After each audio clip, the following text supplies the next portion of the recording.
swiftly. Game 1. Ganito pala. Kami ang inyong mga kasama para sa match na ito. Uwami pa rin kasama si Burrito at pati na rin si Midnight. At para naman sa ating English band na Naisu, kumusta kayo dyan? We're good. It's still us. It's me, Naisu, Leo, and Wolf. Happy Saturday sa inyo mga Happy Saturday. Saturday. Happy Saturday, Dol! Happy Saturday sa'yo. Ayan. At natutal, nasa mood na rin naman tayo. No? For sure, nasa mood din ang ating KDA machine na nag-iisa na si Haji na naging parte ng Omega. Ngayon naman ay parte ng Falcons. Sa para bang na-unlock ang Team Falcons dahil sa kanya. And this is gonna be a very interesting matchup considering the history of this player with both teams. Yeah, ramdam natin na sobrang kumbaga sobrang confident at sobrang nag-gel itong si Haji dito sa kanyang bagong kupunan. Kasi kung maalala natin, a couple of seasons ago ay hindi rin naging maganda yung stint niya doon sa dalawang teams na kanyang pinanggalingan. Pero ibang Haji ang nakikita natin ngayon eh. May mga ganyan talaga eh, na parang ikaw yung piece of the puzzle. May mga puzzle na hindi ka talaga mag-fit, pero may mga puzzle na shoot kapag ikaw ay naipasok, especially with the roster na nabuo ngayon ng Team Falcons. And with the recent success din na nakikita natin, parang ito na yung reinvigorated flight for Falcons. I think this was necessary, though. Like, a lot of the Falcons out there, the fans out there for Team Falcons, they needed to see the missing piece of the puzzle. Ends up being Haji right now. And it's a former version, right, that started this whole KDA machine for Haji, and I feel like he's really found his footing so far in the first few weeks. The first time the KDA machine did this, it was with a team that was already strong. So same, di ba? Parang season 8, remember when he joined Black's International? It was mostly the same squad, and that's exactly the situation he's in now. Yeah. Wow. During those moments, di ba, parang naalala niya, nag-regular season MVP at finals MVP at hinalikan na nga. maybe that's the secret, by the way. Maybe that's the secret. That's the secret. Pero hindi natin pwedeng i-deny na ito si Haji. Yung impact niya sa mga teams na pinupuntahan niya ay napakaganda rin. And I think na baka mas better fit siya dito sa Falcons kasi nga yung kanyang playstyle. At ngayon pala nakita natin yung banding pa lang nila ni Flap, napakaganda na, napakalupit na support. Ay, grabe. Grabe ganun talaga. Alam mo ano Sweet eh, no? Ito yung literal na kapatiran eh. Nararamdaman mo talaga yung banding nila. Sora. Pero talagang literal na tropa time. Ito tropa time nila. Tropa time nila. Kaya hindi sila naghihiya ipakita sa buong mundo kung paano sila sa isa't isa. Yan naman talaga yung maganda, no? And for sure, this Team Falcons right now is looking to go deep in this regular season run. And ang mga kalaban naman nila ay Omega. Recently, ang Omega ay hindi naging mapalad sa laban nila against Team Liquid Philippines. Yeah, I feel like for Spark Omega, there is a lot of things to figure out, not just from gameplay, but also yung kanilang identity. Kasi parang nakadepende pa sila sa dito eh. Yung kanilang tempo ng game, yung kanilang capability to execute and close out games. But I do feel like parang medyo confused pa yung Spark Omega kung ano ba yung identity nila. For the longest time, kilala natin yung Omega na maganda yung kanilang tirada sa late game, but that's about it. You wanna know how confused Smart Omega is? How? I learned this via an interview done by our good friend Yuko for Just ML. Yesterday, she asked Nets, where did this Hanabi come from? Why did we see it again after week 1 when it did not work? Nets just spilled the beans. Sabi ni Nets, I honestly didn't want it. I wanted to do something else, but the team said maybe it'll work, maybe in scrim. So let's see today if they fix that whole situation. Wow, and very interesting insight. And medyo nakakatakot, no? If you're week 3, nandito ka na, tapos biglang may ganun pa pala. And I guess it's best to know kung ano nga ba yung nararamdaman ng ating mga players sa mga ganitong klaseng instances. Kaya panoorin natin ang video na ito. Siguro memorable experience ko lang nakakasama sila yung yung araw-araw namin na pagsasama. Kasi good vibes lang kami nun. Message ko siguro kay Ryzen, excited ako na makalaban siya. Kasi kita ko sa Smart Omega ngayon, malakas rin sila ngayon. Good luck sa bigyan natin ng magandang laban yung mga fans. Tsaka galingan natin parehas. Kitang-kita din namin na malakas talaga yung Falcons ngayon. Kaya good luck, Kaji. Message ko kay Netski, bukasan niya yung pagiging makulit. Sige G, babawasan ko na para manalo na kami sa inyo bukas. Kasi last season, di nanalo sa amin yung team na yun. Message ko kay Mingwin, isa rin talaga sa mga may potential talaga na mid laner. And excited ako makalaban siya.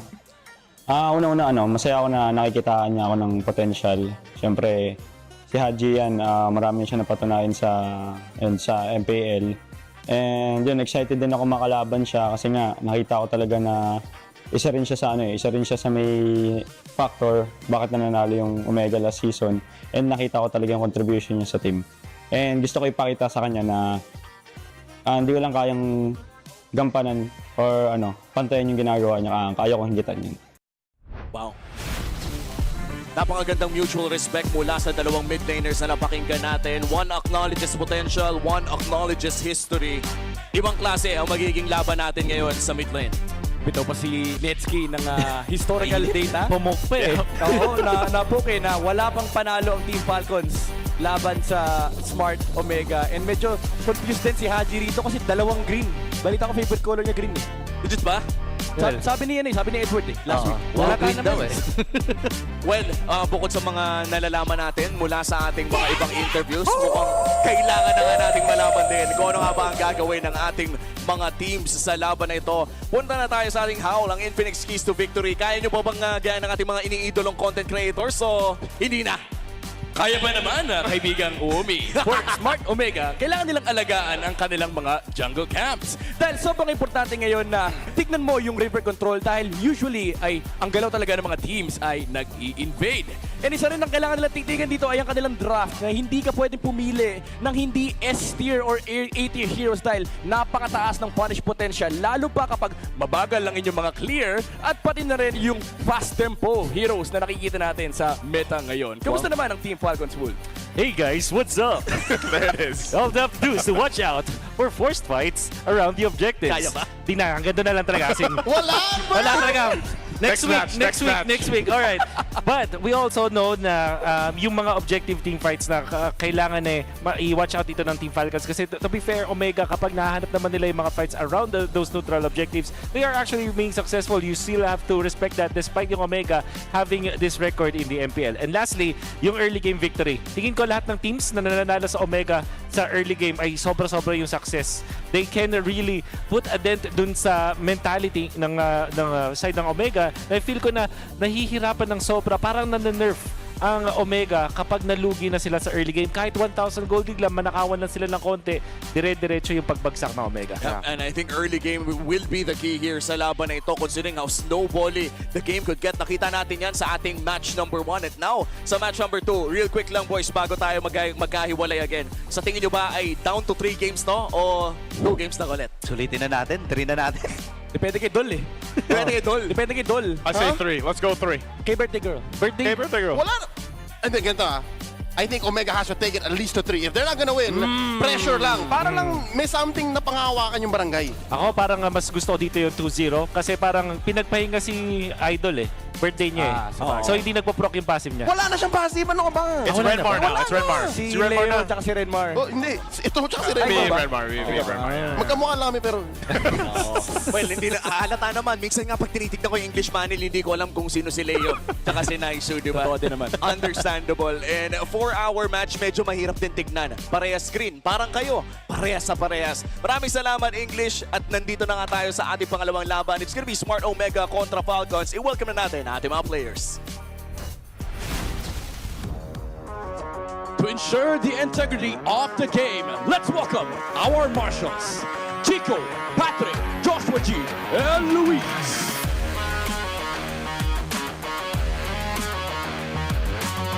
Back to square one and refusing to back down.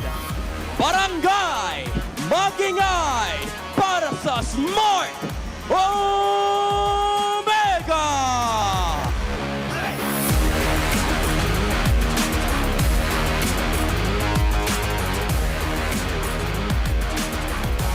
Fresh off toppling the world champions, they're ready to let their KDA machine take flight once more. Give it up for Team Falcon!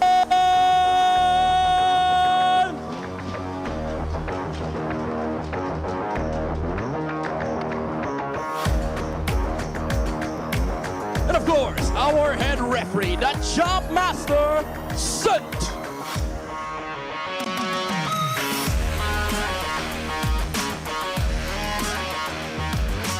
head coach for Smart Omega, Coach Bura, and Coach Falcon.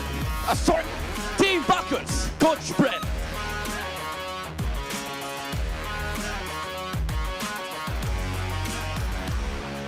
Can the old Cobras stop the green mean KD machine? This is Smart Omega versus Team Falcon. And here we go. It is electric in the MPL arena right now. Let's take us through Smart Omega, Leo. Just to double down on the keys to victory and, of course, the glaring difficulties Omega is dealing with. If you hit them hard in the early game, then all the more they can't even claw back. So if I were them, draft hard for the early game, give Nets something that goes online at the 5 or 6 minute mark. Yeah, I think that they have to stop doing those Hanabi plays, unfortunately. Don't take from the Dark Continent, just focus on what is good. But they are going to be facing against Falcons, a team that is actually very disciplined when it comes to drafting. This is Flap, Kyle, Haji, Ogwin, and Super Marco. 9 times out of 10, this team will focus on what is strong in the meta game, exploit it, use it, and then dominate in the early stages of the game. So are we saying Hanabi doesn't sit in the S or A tier hero list? No, absolutely not. So, Tier H. Tier H. Well, by the way, random that I just saw this before this matchup, I think Hanabi did get a win in the hands of Innocent today. That's true, that's true. So, but we'll see. We'll see what ends up happening here, but I do have to agree that, especially against Team Falcons, a team that really likes to go ahead and play around the objectives, secure a lot of things, also even play. They have so many ways to play into different members of the team of Team Falcons, and this is what has made them, over the course of their history, a Titan team to go against. And you know, imagine this, like Smart Omega win against TLPH yesterday, now they got to go against Team Falcons. They got the reps in yesterday, and even when I was watching that, I was like, there's a lot of potential here for Smart Omega. I feel like I've been saying that for seasons though, and I'd like to see them finally come into form, make something happen. I feel like it's still there, there's potential, but we got to see it come to fruition against something like Team Falcons. Whenever they pick a Hanabi or they play a strat that is so from out of left field, I lose the picture of that potential. Same. So same, hard same. Yeah. So S tier, A tier. That's what we need from Smart Omega. Before that, we're gonna have to take a listen to our Smart 5G ping test for our players here. Hello. Ay, ang galing! Ganto pala yun. Ganto kayo nagkakarinigan dito. Kalmado ka naman today. Ano namang nafe-feel mo heading to your first game after Holy Week? Okay naman ako. Heart rate ko ngayon, 90 lang. 90. Hindi, Super. Hindi basta. Ayun, ang hilig ko ngayon talaga gawin, workout. Yan. Work. And then sa gym, ganong ka-active si James? Sobrang active ako eh. Di naman, may rest day ako pero almost every day talaga. Almost every day. More on strength training. Heart rate check, 100. Flap, kinakabahan ka ba? Normal yan, normal yan. Normal lang to ah. Hidden talent, singing o dancing? Both eh. Wow! Saan ka mas malakas magbuhat? Sa ML o sa gym? Both din. Wow! Sino nagpapautang sa'yo, si Ogun? Dad, may 1M ka. O sige, ito. Parang barya lang. Parang barya lang. Kung birthday ng crush mo, paano mo siya babatiin? Happy birthday, Dol. I didn't catch the ending there. What did he say? Happy birthday, doll! Happy birthday. He said happy birthday doll too. Everybody is a part of happy It's birthday Breaking the doll. Day. It Breaking the is. Day. It is. You know, happy birthday doll. By the way, I like that we have a little bit of a mix-up with our ping test that we have here, because it's nice to see. Also, by the way, is it also Haji's birthday? Yeah, I think that's what he meant. Oh, not what we thought. I think But also, Oh, Mingwin. I think it's Mingwin's birthday. Yeah, that's right. Happy birthday, Mingwin. mid laner who wears green, it's the same. Yeah, they're both incredible. Both won medals for their company. I've for seen the double country. now. Yeah. So it's I'm okay. confused. All right. Well, you know Yeah. what? Happy birthday, boys. Happy birthday. By the way, Mingwin, one of the more, I would say, surprises that we've seen so far in the opening weeks of MPL Philippines Season 17. Again, he's one of the, he is the captain. He's the shot caller here for these boys from Smart Omega. He had a hell of a series. I would say him individually, especially. Jeez.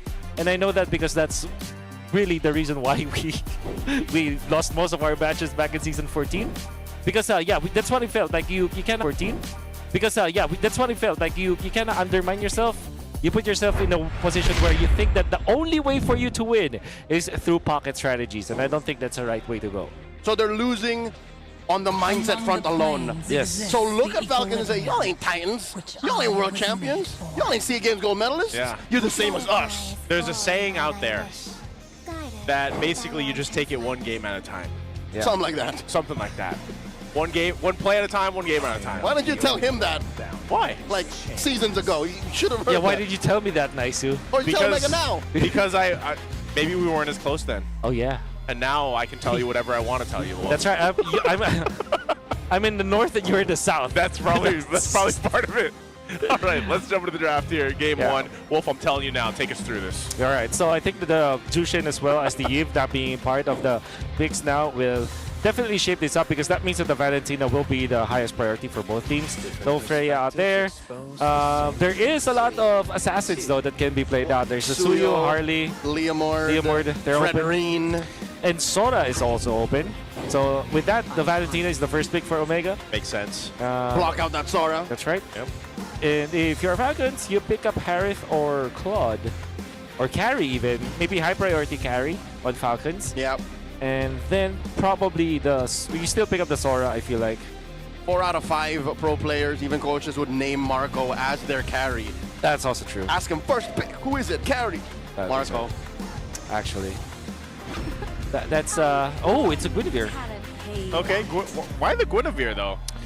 I think that they are kind of they know that between the choice of Suyo and Leomord and the Guinevere, the trio, the Guinevere is the safest to get it, but now they will give up the carry.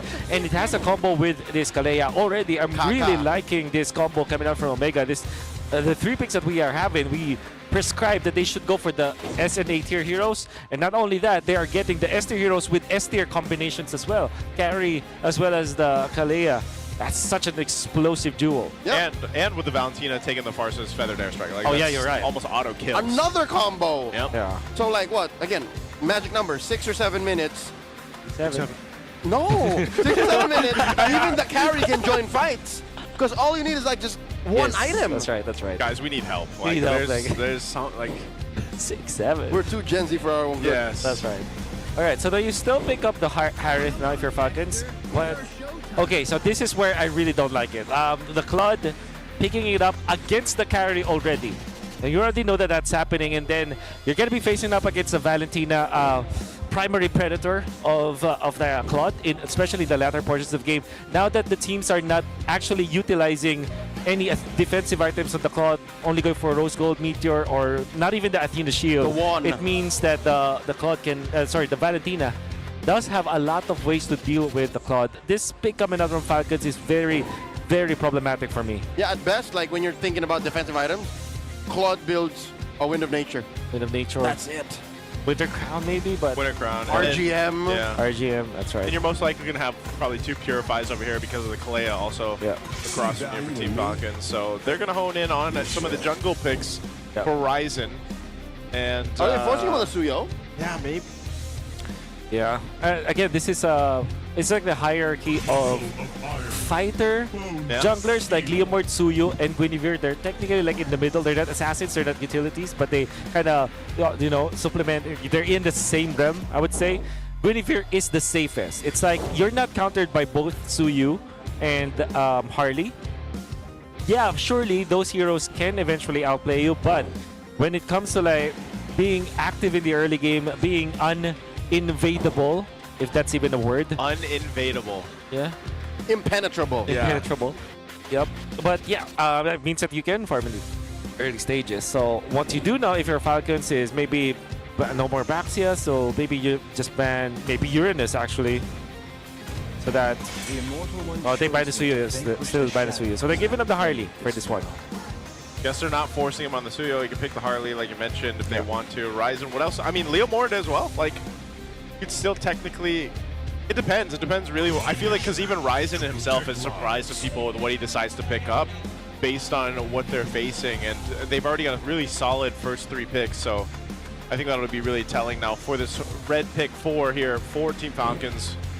Do they just go... They go here. They go for their roamer now. roam Which now?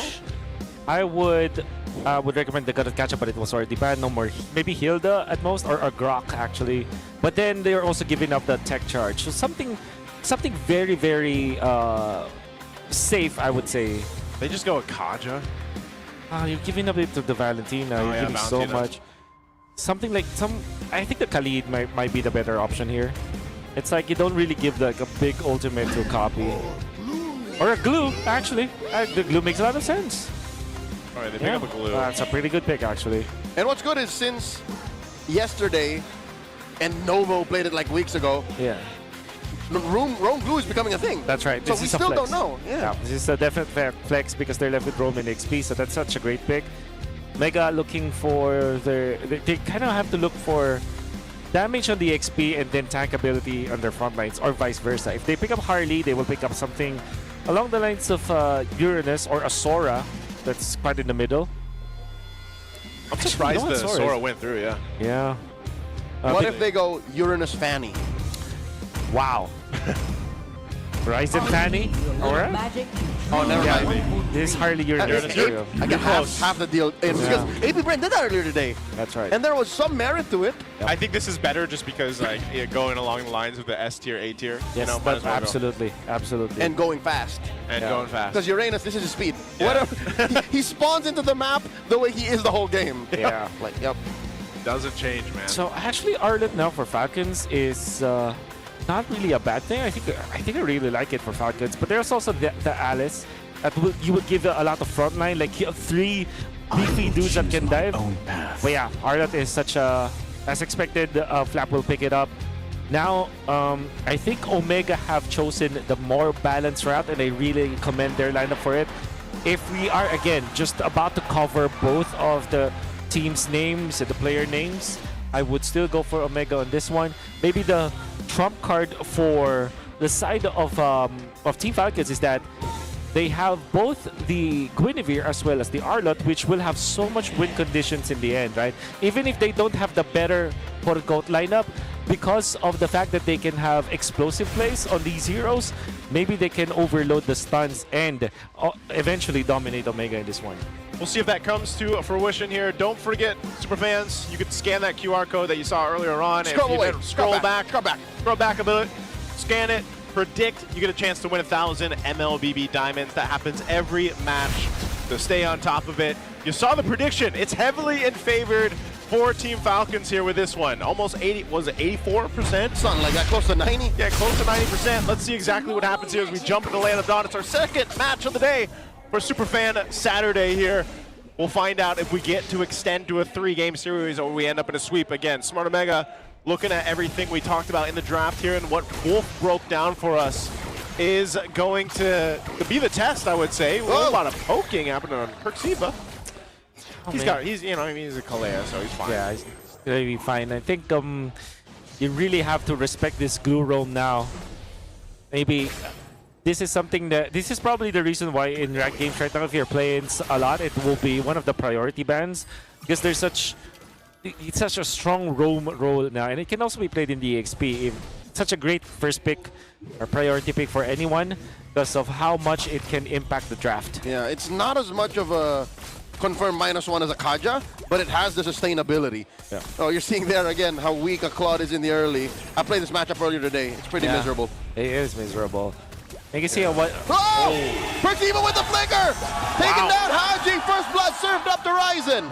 That was the aggression that needs to happen here for Smart Omega in the early game. Yeah, that's what they needed, and now rarely you rarely go to the gold lane now, right? If you are the jungler and if you're the roamer, you generally want to just defend your XP lane and just farm from that part because you know that you can get to the turtle much easier. But Omega decided to go for the gold lane play, which is giving them so much. Oh, they force a flicker out of Flap just like that. Yeah, he didn't want to get deadly magic there, so he flickers out. Not level 4 just yet. Oh! Whoa! Massive Requiem back Kyle, finding Ryzen, serving up a kill to Flap. Man down for Omega. Falcons go for the turtle. No flicker needed. Can they get this turtle? They should be able to secure it. There's not much, that Omega's going to be able to do off of that. Great pick. Great response. Next on the docket are the green camps. We're talking about how you should be out farming Falcons if you're Omega by taking over the jungle invasion, but it seems like Omega are just losing so much of their momentum just because of one pickup coming up from Kyle. Whoa, Ogwin coming in, the flicker, threatening the mount. Something about that Patrick Skin glue just standing around is sinister. It's literally just... I don't know if it's just like a hidden passive buff. It's just... I agree. That works. Or what we were talking about earlier, a debuff. It's literally like It's a a debuff debuff. It's a skin. mental debuff. Yeah. Ugh. Final slash by Flap, putting James underneath tier 1. Deadly Magics. Flap catches all of that. Still survives using that damage reduction underneath. And that is Retribution also used by Ryzen. Obviously, the turtle is too far away, but I think during these moments where the turtle is in downtime, you have two reasons why you want to use this Retribution. Of course, you want to speed up your farm, but also you want to get kills. The fact that they didn't get any onto the bottom lane, that's going to be a lot of head scratches now for Ryzen. Fortunately, they have a plan for it. While they were making a play onto the bottom lane, Penguin already put the purple buff low. That's why he will not need the Retribution during that time. So Omega are still crossing their teeth and dotting their eyes, but they really need to be careful now, especially on Ryzen's part. Yeah, I think they'll just kind of wait, set things up. If they can't make a play like that, like they just attempted on Flap, then we'll have to see them kind of set things up better around the objectives. Right now, Flap, pretty comfortable. I know he already got his boots, level 2 boots locked in, and then he went the Fury Hammer. We'll see pretty much a similar build, I assume, that we saw from Lansu earlier in the previous match to deal with this, because, yeah, there's a whole lot of front that this lineup from Team Falcons can give. Oh, they jump James. He's fine. Purifies it away, yep. And then Consecrations. Not going to be as useful in this turtle fight coming up 5 seconds from now. Yeah, and there's really not much that Falcons had to commit for that one. No battle spell, no ultimate, in fact. And now they will have that kind of lead. James will not be as brave in the front lines anymore. But there are 5 members of Omega in here. Let's get activated. Yep, Marco's coming up too, clearing that wave in mid. AOT full stats. The rest of them crash in. Requiem plus double. Feathered airstrike. Kyle still gets a supreme retribution. Blazing to it by Marco. Underneath as Flap finds it with a vengeance. Double kill for the Filipino cannon. The rest of Falcons collapse on to Mingwin. Happy birthday, but Marco dies off cam. Wow, Flap is locked in, man, and I mean, he's able to go ahead and just capitalize with this R-Lot and make plays happen. And you can see now the effects of some of the plays that they are doing into that river. Committing 3 of their people in that L bush down the bottom lane, able to force the Purify, made sure that James will not be able to stay in front of that turtle. And the fact that the Falcons have called in Super Marco for that fight, mirroring what Netsky was doing, and they were much faster. They are clamping Omega in that spot, and then once Omega tried to go for the turtle steal, they were met by just the havoc of Flap going in for the final slash as well as the stuns, then eventually following up with that flicker play to kill Netsky. Picks himself up and Oracles too, and it looks like Team Falcons is ready to go ahead and punch down into this top base turret of Smart Omega, so they'll go ahead and capitalize on that, and they've got control of this game already. 5 minutes in, and I can smell an MVP performance from Flap already. He's playing this R-Lot like it's 2023. Yeah, it feels like it, man. I mean, it's season 12 all over again. Season 12. I remember the R-Lot there. That was picked up almost all the time. Yeah. That was him. That was him. There was even a time during the Empire World Championship where he chose the different emblem, like a wrong emblem, and they still won the game. Still won. That's just how good he is with it. One of those heroes, it favors Flap's playstyle so well, so you know when he gets a hero like this, he's able to go ahead and capitalize on it, but it's also just the way that the synergy between having an R-Lot, for example, and Kyle being able to play this Guinevere. I know we shared some of the thoughts in the draft about it coming through, but so far it's been working pretty well for Kyle. And now Team Falcons starting up this turtle, 3rd one of the game. Slam starting it up, catches Ogun, feathered airstrike by Haji. The KDA machine goes ahead and blasts away. Smart Omega, the Barangay, loses their captain. Pertiva might be up next. Down he goes, so bit of a kill to Ogwin. Off cam, the rest of Falcons are working on this turtle. Clean take, the final one goes over to the nest. What a bad decision to go for the glue.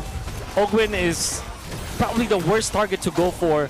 I do understand though, I think at what, maybe 10 minutes, it's gonna be a valid take, but now Netsky. He just stands there and takes it. Oh man. Oh, he gets blasted max range on that feathered airstrike. Right on the mark. And they're still looking. And there's the final slash on the James. Able to consecrate out of sure death plus a purify. Oh man, this is looking bad. Falcons up 5K. That feathered airstrike, even here in the arena, that's like one of those slow-mo moments. Whoa! Oh. Owen looking for a mount. Does find one. And it's James. It's so deadly. How many times are we going to see that with the glue right now? Yeah. In the meta currently, and even when you think you're escaping, you're not. You're being brought back to the team. The glue is a problem. Now with the Chastise Pauldron, this itemization coming up from Netsky will not give them anything, especially because at 8 minutes, Netsky only has 2 items to increase his attack speed, and up against a Chastise Pauldron position 5-0 for Falcons as the roamer. Oh my goodness, this is going to be difficult. And now Perxiva, they utilized the Tsunami Slam onto this glue before. Now it's even more of a bad target. It's gonna be an uphill climb now for Perxiva when it comes to finding the right target to use the Tsunami Slam on. Yeah, Who are the valid targets? It's just potentially get a Purify now, I guess, unless they somehow are able to burst down Flap, but he's going to be so hard to take down. That's not going to happen. As an Armor, yeah. I mean, your only real choice is to get down either Haji or Super Marco, but them themselves are so hard to target. They're slippery. They're slippery. Elusive. They're escape artists. Ooh. I mean, if it's like that's probably why they went and got the glue, man. You know, if it's, I think even for Smart Omega, they're like, who are we gonna go for with a Tsunami Slam? But Falcons quick take on this Lord. yeah, there's no contest here. Lord secured. Team Falcons. Oh! Well, Final Slash is thrown out, but they have complete control of the game at this point. Smart Omega trying to get to a point where Netsky's online, and even so, when he does get to that point, I'm just wondering if they're actually going to be able to utilize the carry pick into this Team Falcons lineup. Yeah. Honestly, Omega's lineup, it should not look this way, and it all started with their demise at the bottom lane, especially when Ryzen was first taken out. All of their momentum just, went down the drain. Deflated. And I think it's also big props to their fourth pick glue, as well as this Guinevere priority, instead of focusing and relying on Harley or maybe a Leomord or even the Suyu. They just chose to go for the Guinevere, which is such a strong early game composition. Yeah, read this. They've been strong all game. Team Falcons 6,000 ahead. Lord coming up on top. And they're taking the tier 2s now. The bottom still stands, but mid's going to go down. They'll take everything they want. Flap throwing out a Final Slash just to check the bush, just to see what's there. And then they'll get ready for this push into the base. I mean, the shields are still up, and this is only that first Lord, so ultimately Smart Omega should be fine. Unless for some reason there's a force fight that comes through from Team Falcons that ends up into a devastating wipeout. Yep. Should be fine being relative. Like, they should not lose just yet. Yeah. But they are far from fine. Because Falcons are crashing into this turret. They're inside the base. And the clock is ticking. The barangay knows it. This is crunch time. By the way, you can see Ogwen transition into that conceal very early on. Typically, you would choose to go for selling your encourage and or canceling the encourage and going for the conceal maybe 18 minutes, but this is the 10-minute conceal now for Falcons. He wants to end it quick. Yeah. James barely survives, dashing through. Keeps it purified though. Kyle tracks onto him. Kyle taking a lot of damage. Gets hit with the Tsunami Slam. Kyle does a freeze up. Requiem just to survive. Gets shut down by James. Falcons get punished. Yeah, that was a little... Oh no. Perks! Close 1 HP. call there. Survives with just a sliver of HP. Joseph, you were saying. Yeah, it was a little messy of a team fight the way that it was handled. Good thing they cleared out the wave. They still maintained that middle turret, but yeah, Team Falcons clearly still in the lead. Smart Omega buying time, and this is what we always talk about with Smart Omega. Like, late game potential isn't there this time. Yeah. Ryzen invasion, actually giving them significant amount of gold, but clearly not enough. They need the fourth item on to Netsky for sure, and maybe another item for this Uranus, who opted to go for the Radiant Armor with the Oracle. They definitely need some Kiras coming up from Omega, maybe coming up from Persiva or obviously James. They need it. I can see at least for Omega, they're trying to minimize this lead. They're trying to make the plays happen. Oh, James spots a Lord take. For sure, Falcons are not going to allow him to get away scot-free. The rest of the map is being cleared out by Omega, so there's some room to breathe. But they're not crossing the river just yet. I think Falcons take this again for free. Oh, they're gonna get, Kyle gets it. They jump onto James. James looks to Purify, gets hit with a feather airstrike, and Super Mario to clean it up. Still a bit. I think that their idea was to go for James just scouting out where the Lord was, but it's really just not gonna be it. I think that Omega are not giving up so much free kills for Falcons, and they even had to pop the Purify for that one onto James. So when James gets back to the fight, he's not gonna have the Purify for 60 more seconds, and that might be the way for Falcons to really break this base down. Yep. It's not like their wave clear is amazing. Yeah, it's tough. This Lord's in.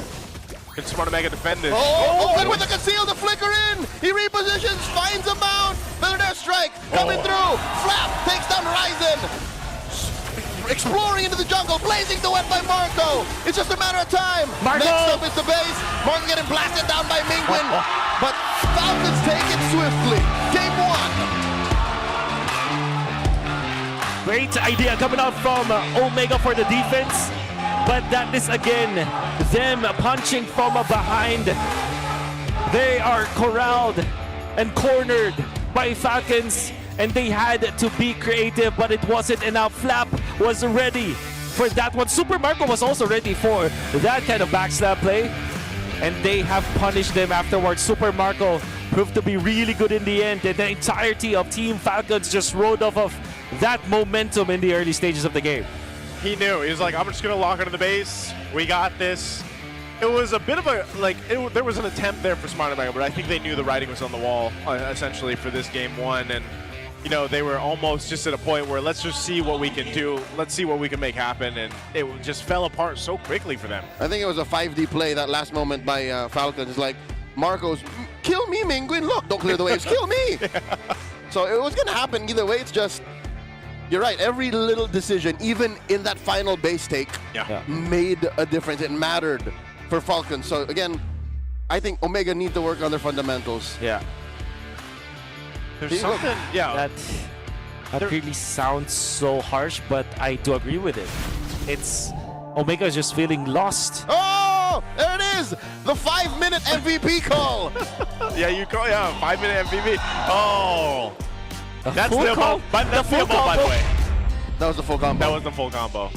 Sex bomb flap. Yeah, I was gonna say, for anybody wondering, our international viewers, that is the collab we have going on right now. Yeah. Because I think I've had multiple questions yesterday alone. Yeah. What is this whole thing? Like, because a lot of international viewers, they're not familiar with. They're not in with it. They're not in with it. And they are unlucky Get out. because of that. Look at that snag coming out from Kyle. But you can also see that Falcons, they're moving as a unit, even with their pickoffs, even with them finding James and Ryzen onto this bottom part of the map from the Y bush, or from the L bush, or whatever that bush is called. They are still making sure that there's at least 3 members, so that no matter what happens, they will be a threat. They will force the Purify, they will go for the -1, and it will be more than enough for them to win the team fights thereafter. And Omega, although this looked to be a promising team fight for them because they have 4 of their members, but the fact that Mingwin got taken out very early, they went into focus on to that glue. They just lost so much ground, and look at this. Beautifully done coming out from Haji. Everybody knew that was happening. Yeah, Haji got definitely a lot of value out of the feathered airstrikes here too, and I know, even for Mingwin, you see him with multiple different ultimates throughout this game, stealing different ultimates. Even in the base defense, he took a couple final slashes from the R lot, and unfortunately, it just wasn't enough, because even if you would get a final slash there, it was just, he didn't really have the firepower. Netsky was pretty much shut down throughout this game too, and there just wasn't much of anything that Smart Omega was able to do after a certain portion in the early to mid game when Team Falcons just kind of took things away for this game 1. I would still look back into this game, and I think that it's more than winnable for Omega. I think their lineup is really good. Their composition is solid. The Falcons have played so well, and it's mainly because of how they utilize their pieces, and knowing that the biggest rule in any MOBA game there is, the more stuns you have, the easier it is for you. And never mind that James had the Purify, never mind that Ryzen has the space escape, the hat trick and everything. if you have so many sources of stunts, if you stagger them together and play well and be on point actually, because it's one thing to have a lot of stunts, it's also another to actually hit them Or use them and properly. use them properly. Falcons have played a perfect game up against Omega. So I was saying that synergy, even with the Guinevere thrown into there, man, like the way they were able to go ahead and set things up and be a threat enough with the crowd control alone was so difficult for Smart Omega to deal with from early all the way to the end of the game there. And I don't know, it almost felt like even the Kalea pick here for Perks Visa wasn't able to do too much. And you know, usually you're used to seeing the Tsunami Slams bring a lot of kills to the team or bring a lot of setup potential, but again, you usually typically have to go against 2 Purifies, and then you're left with who else can we get to? And unfortunately, because of the nature of the lineup too, they were just kind of overloaded, I felt like, with crowd control, with damage that Team Falcons was able to go and take off with here. So a very fast game one, 13-31 on expanding rivers, right? And so this kind of lineup too, they were able to just kind of rotate around to where they needed to be. They had confidence enough to take the objectives. You know, Flap's final slash places Team Falcons in match point versus Omega. And I'm just truly wondering what people are going to do here, because that was a fast game. You definitely need to hydrate. Sip purified water is filtered through volcanic rocks for a crisp, clean taste that quenches like no other. Quench that thirst, take a sip. Just like that. I'm going to take mine in just a second. That's Sip purified water. That's not a sip. That's a chug. That's a chug of a sip. That's a chug of a sip. You see, by the way, the Max 5D on stage, you guys see those when you get a chance? Look at those Max 5D chairs over there. That's clever engineering, keeping these teams locked in. No distractions, just pure performance. Brought to you by TT Racing Philippines. We have your back. Yeah. And if you already used that code, you can use my code. What's TT your code? Wolf, for the best discount in the website. Look it up. There it is.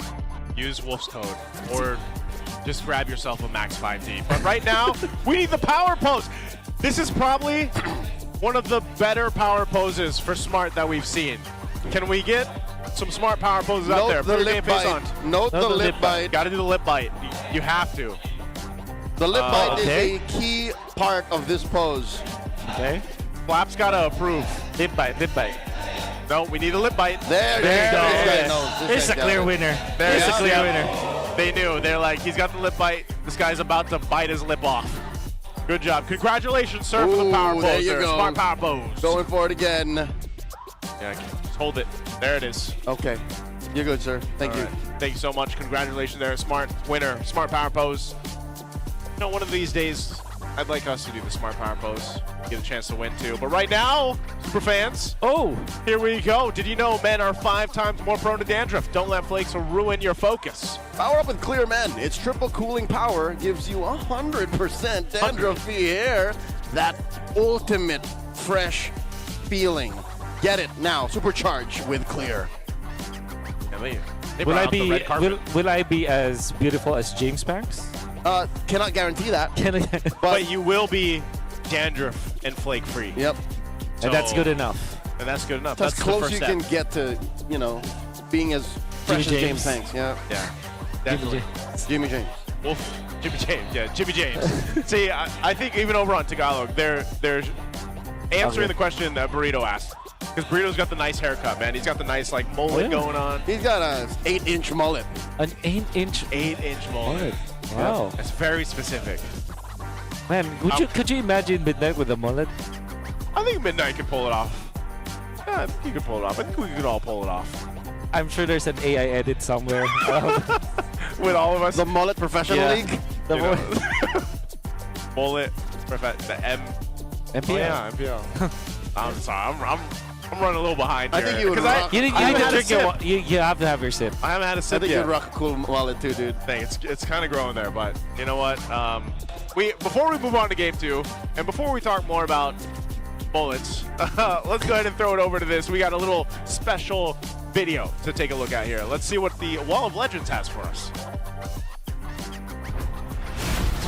MPL super fans, and welcome back to our Wall of Fame. This is Denise, your host, and again, we have been inducting here a lot of great athletes. We have Justin, Kobe, Macario, Jelly, Bulaong, just to name a few, but right now, gracing us here at the MPL Arena is Zedric Ivan Honorica. Zedric, welcome to the MPL Arena. To those who do not know Zedric, just recently he made a great feat at the Asian Track Championships. From being a food delivery rider, he used that very same bike to break a 20-year-old national record. Nakapaniwala ka ba? Or like nag-sink in na ba sa'yo na you did that, Zedric? Nung time po talaga na yun, sobrang nagulat lang din po talaga ako nung time na yan. And then, ayun po, nung nalaman po namin na nabit namin yung record, and ayun po, masaya po kami. He clocked 10.865 Yes po. seconds. And 2 decades, Yes po. yung nasira mong world national record. Welcome here to the MPL Arena Victoria Sports Tower. Kamusta naman? First impression? Nakakagulat din po kasi nung time po bago pa lang po ako mag-start dun sa Tagaytay, nasa bucket list ko na po talaga na pumunta sa MPL po. Manood po talaga ng live. So we have here a cyclist and an MPL fan. Kamustahin lang natin yung journey mo, like I mentioned, from being a food delivery rider. Very heroic. People have been talking about this because you used that same bike. Anong kwento nito? Yung kwento po nung bike na to is sobrang napakabilis ng kwento and sobrang meaningful din po para sa akin. So nagugulat din po ako sa mga sobrang bilis na ng pangyayari. And then, ayun po, masaya naman po ako sa mga nangyari ko. Kunento mo pa sa akin, no, na inaya ka lang Yes po, ng friends mo and Yes you've been competing right now. Yes po. Anong kwento nito? Nung time po kasi na naaya ko nung kaibigan ko, dalawa kaming parehong nagko-compete. Isa lang na-select, kaso nag-fail po kasi siya sa power test. Ayan. Oo. Yung magiging message ko po sa lahat ng mga cyclist and also yung MPL fans po, tuloy nyo lang and then dream big po and always pray po. Ayun lang po. So MPL fans, palag na to. There you go. Thank you so much, Denise. And that is Cedric Ivan Honorica. Cyclist. He's a cyclist. Yep. He's also a big fan of the MPL Philippines. And I believe from what he was saying, his friends just asked him to start being a cyclist. But he used to be a food delivery rider. So, food delivery rider. Now he's a cyclist. And he broke a 20-year-old record using said food delivery bike. It's not even like... So what does that mean? It's not even sports regulation bike. Exactly. You don't need to spend all the money on the... That's also or true. you just built diff. Or built it. He probably needs to be in your podcast. That's not my podcast anymore, Wolf. That's old news, brother. It's a fam! It's a fam! I know. A fam! My one and only guess on Built In, by the way. But let's take a look here. The highest goal per minute in a game after week 2 is none other than a bulletproof himself, Super Marco, man. 932. Have we been seeing the GPM number like we used to? No. We haven't, right? It's been at an average low, and we haven't broken through 1,000 just yet. And that's probably just the nature of the meta right now. That's right. So it's not really like this statistic that we're so used to seeing like in the previous seasons where it was a lot of the junglers, the gold laners right now. I feel like the impact from a game-to-game basis is elsewhere, but that's still impressive. 932 right now in the current meta for Super Marco there. And he's just, I mean, it's Super Marco, man. He's bulletproof. The way that I see it is that once you hit 900, you're already, like, the game is cracked for you. That's the equivalent of 1,100 from before, I would say. So we're considering gold inflation. That's there is gold deflation. Deflation. There is gold deflation. The actual number is 15%. So hero economy is in good shape right now. Yeah. That's right. Like you get away with more with less gold. Yeah. So that's like being able to buy more groceries with the same amount of money. Right? Yeah, that's... Yeah, because if you use the same amount of money, let's say gold, you're able to get more groceries, which are items. Is that right? Or is that the wrong? No, it's like choosing the better deals with your money. Buy one, get one. Exactly. Like looking for the better, better priced egg. Okay. Not much it is that your money is getting more powerful. Yeah. But you're choosing the better, better cook meat. Bang for your buck, basically. Bang for your buck. Let's go ahead and Pound jump for your in. peso. Pound for peso, gold for gold. Gold Here for we go. goods. Gold for goods. I'm really good with these letters. Yeah, things. Yeah, you are. These alliterations. Alliterations. Yeah. Alliterations. I'm a poet. Oh. A wordsmith. A wordsmith. A wordsmith. That's actually pretty good. I digress. Let's get into the draft. Dan I the beseech man. you. I beseech you. All right, let's go to the That's all draft I here. know. We got Team Falcons on the blue side. They're going blue. We got Broken Walls. Got a ban Jushin. Yep, got a ban that Jushin. The Falcons chose Broken Walls, by the way. Yeah. This is their coup de grace. Like they chose to go for the throat by saying, yeah, let's get a quick game going here. Yeah. And if the Jushin is banned, they will first pick the Valentino. Valentina. That's definitely what's going to happen here. Team Falcons just feels like a different team this season, you know? There's something, like, aside from the obvious of, like, being an actual different lineup, they just playing, I feel like this is like a meta that they really fit well into. Happy birthday, doll! Happy birthday! Oh, there you go. That's how we say happy birthday now, right? Is that how we say it? That's how we say it. Happy birthday, So doll. from this point forward, I expect every happy birthday post to be That's that. right. To be like this. At least for this year. That's right. For at least the next month or so. Yeah. No, my birthday's at the end of the year. I want to be a part of it. Then please, somebody necro the trend. Somebody. I had notice. Yeah. All right. So do you pick up Valentino or do you pick up Jushin? I think you take the... Well, Jushin's banned. Oh, yeah, no, you're right. So yeah, it's Valentina, absolutely. Oh, no. First pick Marcel. Absolutely not. It's Marcel. Wow. Marcel first. Why this? Why do they... They probably have a specific composition I for this one. refuse the can. Yeah. Like no one saw this coming. Yeah. There's only one thing that I know is that Falcons have developed a specific composition that if these are the set of bands, it will be available for them. And I think that the right way to do it is to go for the Fredrin and then a hard carry. Like Obsidian Fredrin is what I feel like here. Or Fredrin Harith actually for Falcons. In fact, I will not be surprised if Fredrin and Harith are the next two picks here for Falcons. Makes sense though. Yeah. I like how the Marcel is an early pick in Broken Walls. Because this is literally all Marcel does. He just runs around. Runs around. Really good cardio. Literally, and now that he has broken walls on the map, it's just easier for him. Yeah, imagine carrying 80 pounds of camera gear. Yeah. And then just- Yeah. That's a lot of batteries. That's pretty much clear, Richard. Yeah. Yeah, actually, yeah. Big shout outs to Richard. Richard is Geta. Yeah. Big ups, Richard. That's right. He's a pro. Okay. He's a real life Marcel. Free life Marcel. Apart from that, okay, so that is Harley and Yi Sun Shin. Okay, So this is a clear telegraph. That's a gold lane using Shin. For sure. This is not the first three heroes I was expecting to come through. from Team Absolutely Falcons. not. And if you're Omega, you still look for the Kalea, I feel like. But with Marcel though, do you want to just go for Gatot Kacha if you're Omega? There still is that combo of the real world manipulation and Avatar of the Guardian. Yeah. Then maybe Alice for James. Eventually, not in the specific slot. So that could be a way to go. But maybe both Gatot Kacha and Alice will be last. When I give the Or word. go for the Khalid.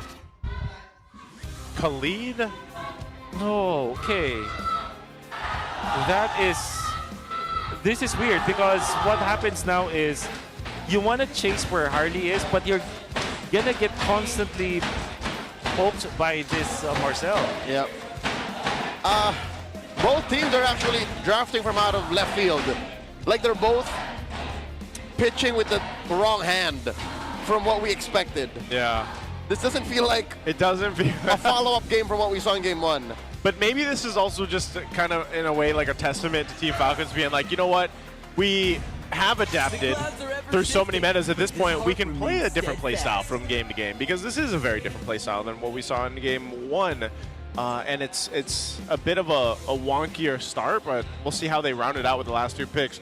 Sora is also going to be taken out here, so that's one thing also is what is Flap going to get his hands on with this kind of lineup to make it work?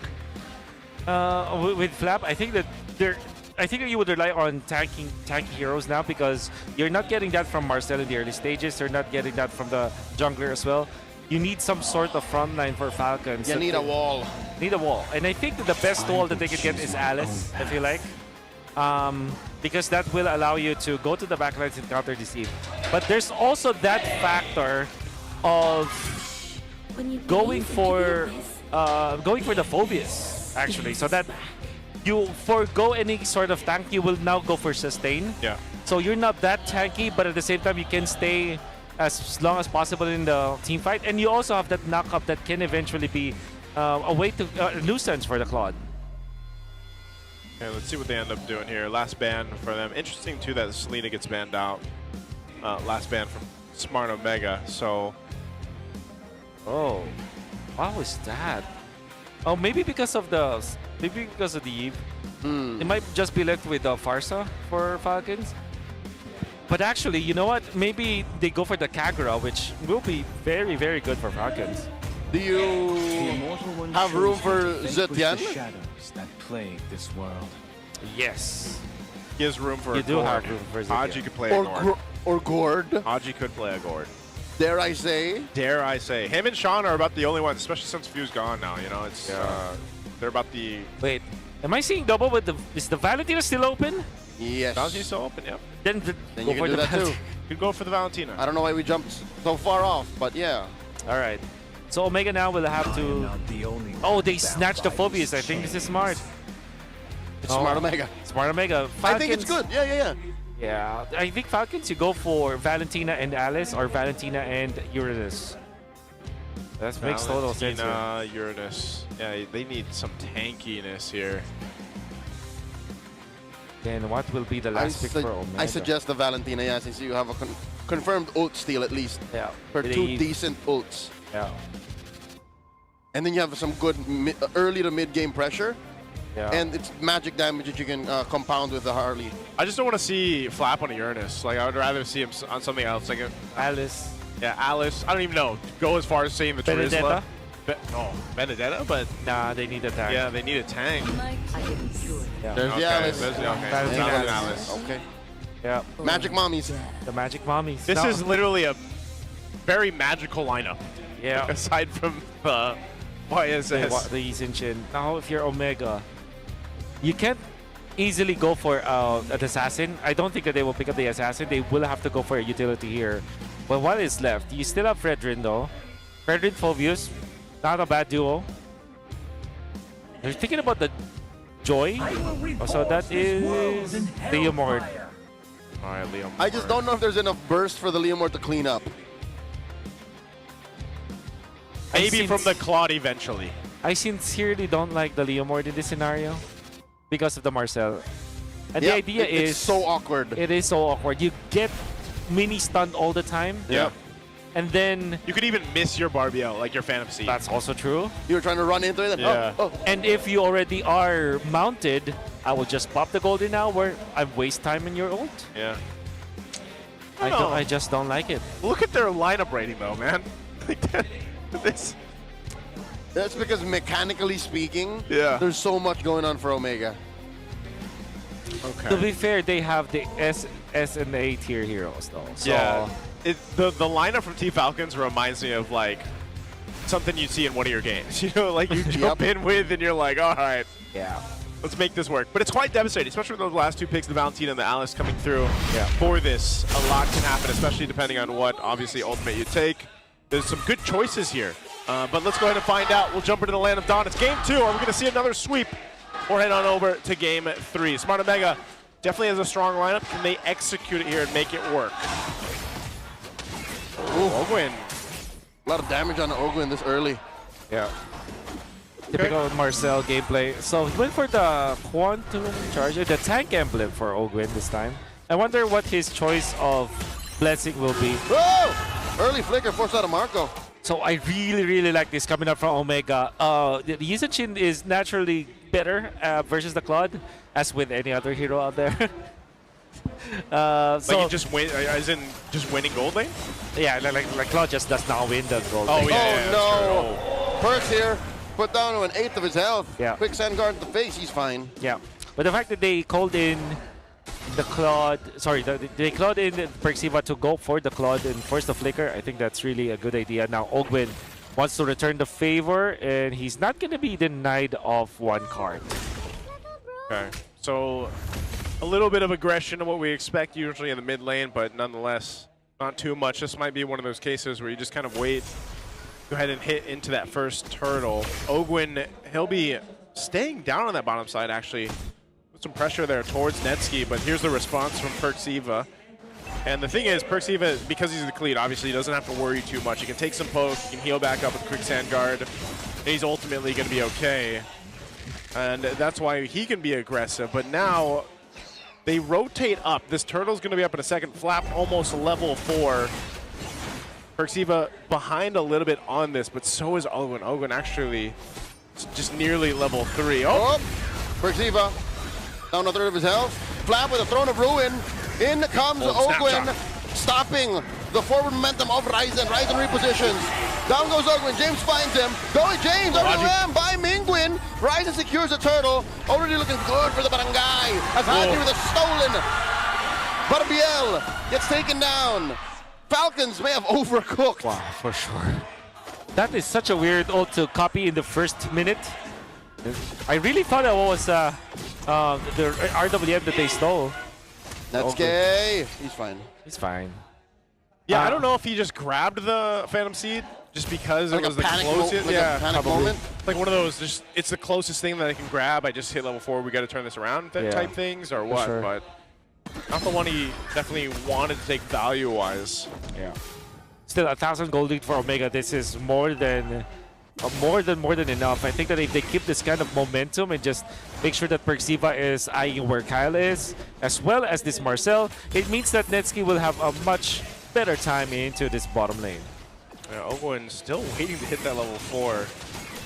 You know, nearly almost a whole level behind Perksiva right now, but he's just about to hit it. Oh, blazing to it by Netsky. Starting it up. Golden Hour.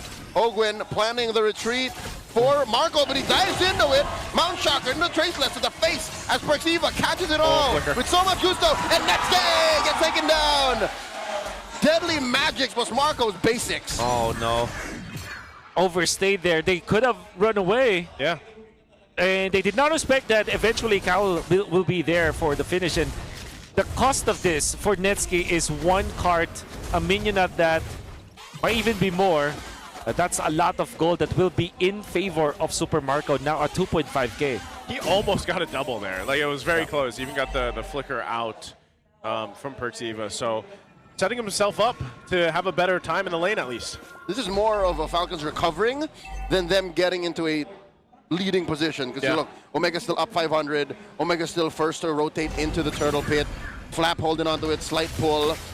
Ogwin bumping into James. Still a massive threat. He's the one who drew first blood. Yeah, so they'll fight for space around the turtle. With it being broken walls too, they'll play around that opposite end. Perksiva trying to keep Ogwin at bay here, but now Flap jumping in too. Should just get out? Ryzen calls in Barbiel. That's 4 members of the Barangay. Looking down bottom. Golden Hour here by Ogwin. RWM, a stolen ult in the hands of Haji. How were these 3 fighting these 4? Ryzen's very low. He takes the turtle. Perksiva obliges on the Flap. He's fine. Failed rotation down bottom. Nothing here for Falcons. Yeah. Well, to be fair, Falcons did use a jungler into that bottom lane. The fact that nobody died there for Falcons is already good, but Omega making sure as well that the Netsky is gonna be safe. They are taking the objectives, the neutral objectives, which will mean that Ryzen is gonna have a ton of farm later on. They're gonna be hinging on this Leo board, and as long as Ryzen is really hitting, this will be really good for Omega. Just one of those things where I think they try to make a play on Netsky. He did burn that flicker, and so they could have, they have that information. They could go for him again. But it wasn't worth it, I'd say. Yeah. But the map did slow down. That's why Falcons have closed the gap. So I guess long term it was worth it. Because maybe. Again, it's not like Omega built a lead on it and they still have this 500 gold small advantage. The interesting use earlier of the golden hour, it was more so just kind of delay things, and that's one of the options or utilities that we see with this Marcel. So it's nonetheless kind of a stalemate across the map right now until they lead into what they want to do, because that's 2 turtles in the hands of Smart Omega. They definitely could get control of the 3rd one as well once it pops up, but there's a whole lot of focus down here on the gold lane. We'll see if this breaks out into a fight. Quick tracking shot and snapshot by Ogwin. Flap retreats via the gleam. This is weird. Is it just me, or are y'all also uncomfortable with Kyle playing the Harley as a split pusher like this? Yeah. Because usually you want to see some bodies drop or people getting poked. Yep, like a hitman. Like a hitman. Maybe pressure Netsky, but they are trying to divide Omega's composition by splitting the map, and it's not working. Uh-oh. Yeah. Oh, they're just poking back and forth now. But Nice flank by Haji and Ogwin, but where's the payoff? Pertiva just shakes it off with a quick sand guard. Haji holding on to the Phantom Steed again. Definitely wants to go ahead and use that, I guess, for this fight here. He's going to be forced away back into the lane for now. While Smart Omega fighting for space. He'll get a flicker out from Mingwin, so he doesn't have that. Okay, consider him intimidated, but he still has the RWM. Final turtle up for grabs. Approaching half health. Pertiva, less than half now. Golden hour, plus, oh my god, did the Barbiel get delayed? Yes, it did. But I think Ryzen is still in a great position, but Kyle sneaks it in. Supreme Retribution. Haji with a stolen Phantom Steed. Jousting with Ryzen. Down goes James. Haji takes him down. The Mean Green Machine gets shut down by Mingwin. Cap, run away. Birthday boy, he's fine. Still, a massive trade. 1 for 3 plus a turtle. Falcons are cooking. And that was such a good usage of the golden hour, allowing Kyle to really find the right moment to go for a retribution steal, and then a flap happened. On to Omega with a Throne of Ruin, catching the members of Omega to the backside. It's the flappening. It's the flappening. It's the flappening. This is what he was looking for before that big slump last year. For sure. They tried to win with an Alice. Oh, I remember, and it was picked up a couple times. Tough time to be a Falcons fan. Yeah, well now it's not. And this is an interesting thing too. Off of that one fight that was kind of awkward. I mean, the fight felt kind of awkward too, even with the delayed Barbiel, with the Phantom Steed and everything else. But imagine that one fight now ballooning the lead for them. Almost 4,000 gold for Team Falcons off of that. You know, it was relatively even across the board up until that point. Well, now when you lead in with this next Lord, or the first Lord of the game in about 50 seconds, you're gonna have to find yourself for Smart Omega on trying to adjust against what they just went with Team Falcon's strategy here. So Flap picking up some defensive items. He's got the chastised pauldrons now. Look at the amount of gold that Super Marco has actually been able to farm up here. Yeah. And if you recall from the previous series, we also saw the Eve with the Golden Hour. This time, of course, Haji is not playing the Eve, but he does play the Valentina, which is still an Eve. About it. And the reason why this is more successful than before is because Falcons is staggering their ultimates. From before, it was the Golden Hour into the RWM almost instantly. This time, Falcons are waiting and are utilizing one ult after the other to force some of the resources to Omega that eventually leads into the Throne of Ruin, catching 3 or 4 members of Omega. So I like this a lot coming out from Falcons. They're staggering their ults so that they will have maximum amount of crowd control. Yeah, they're going to start up this Lord here. Oh! Deadly Magic. James very low. Mount Shocker by Marco, exposing all the members of Omega. That is a delayed Phantom Steed by Ryzen. He does get the Barbiel eventually, but they already lost the Roamer. RWM by Mingwin, blazing duet by Netsky. Hunting down Haji, running away. Look at the back line. Flap finds James. Netsky going hunting as well. Bulletproof Marco, no longer bulletproof, and Mingwin finds him. Ogwin traded out for Ryzen. Netsky catches a face full of deadly magics.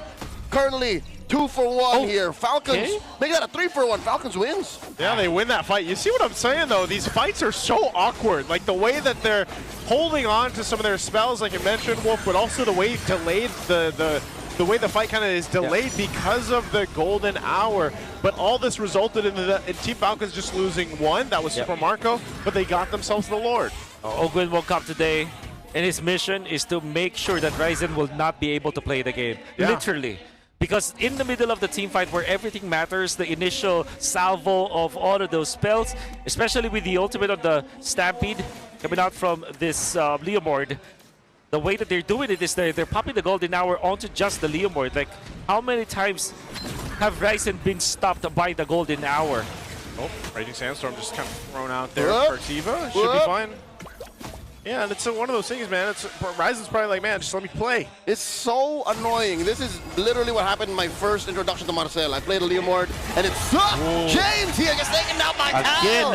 And there's a Golden Hour to delay the damage underneath the turret. Ryzen catches the Barbiel, but it's not even about stopping him. It's about delaying him. In comes Flap with the Throne of Ruin as Ryzen and Perks fall. They trade after Haji. Flap still barely alive. Not enough damage from Omega to punish him fully.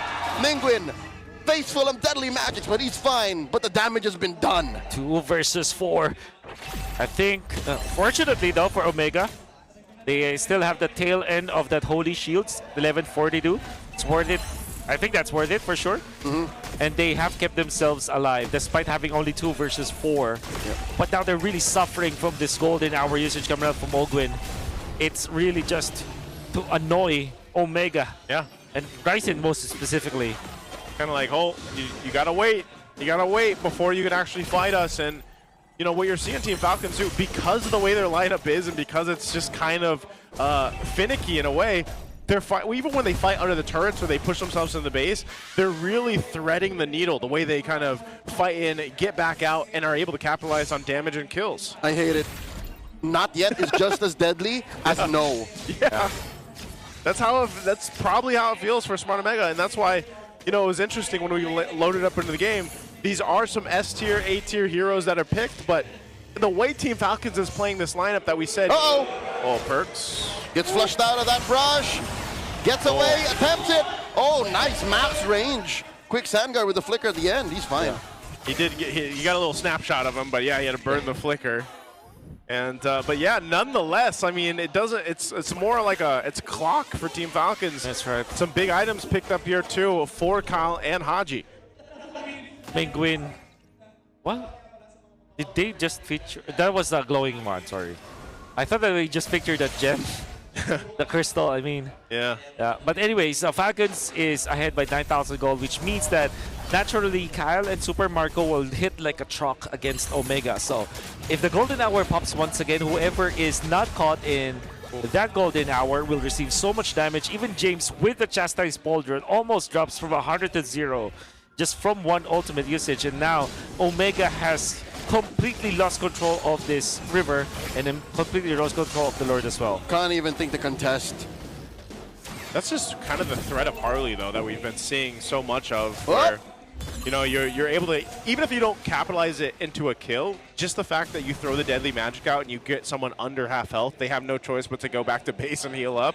It kind of gives you that area to work with. So you can see the graph here too. It is intense all over the place for Team Falcons. Just complete victory in all departments right now, but they're going to be pushing into the space. Again, all shields are down. Lord's making its way down a bottom lane. And there, Haji picks up his own RWM. Oh, conceal from Ogwin. Catches a couple with his snapshot. Perxiva jumping in. Omega don't want to give up any inhibitors. They stand their ground. Gonna stand it for now. Lord slowly making its way up here. So we'll see. They have the options they can. There's pretty good clear, though, it seems, for Smart Omega, but this is where they punch it in. Haji with a stolen RWM, starting a fight from out of range for Omega. Minguin answers back. That's the golden hour, stopping them. Ryzen with a Phantom Steed from off range. Does not get delayed this time, but they lose 2 inhibitors. Wow. Such a great usage of the golden hour just for them to be able to push cleanly. No casualties for Falcons. They also utilize the RWM in combination with the Throne of Ruin, which is great. However, Falcons, now they still have a fighting chance to go for this top lane play. Try to get the turret down. That's probably all we're going to see them do. Take down the turret. Whoa, James with the flicker to try and engage on a Marco. Marco does the same backwards. And now the collapse on Omega. In comes Kyle. The Throne of Ruin finds all of them. Minguin boost. So does the Perks and Ryzen. That's 3 for 1. Again, a massive trade wars. Net's going to go here. The end is nigh. Writing is on the wall. James just doing his darndest to clear this cart minion with a wave down bot. They're going for the base. He does find Marco. Haji and Flap inside. Kyle following up. Can these 2 members of the barangay defend? Oh, no, Deadly magic out of Netsky. Netsky, life stealing away, survives. What? Omega are still in this. Oh, Flap's still alive. He's so tanky, though. But he's not going to be able to escape. Oh, they find him. Netsky gets one. What a great usage of the Rose Gold Meteor coming out from Netsky. Only reason he survives there. Say what you will about Netsky, but his command of the Claude is impeccable. The only time that he died was during that moment in the bottom lane where they overstayed up against members of Falcons. But Netsky being a threat against Kyle and then eventually against Flap. Now with the RGM and the full item with the Malefic gun now. He is now online. How can Omega take advantage of this?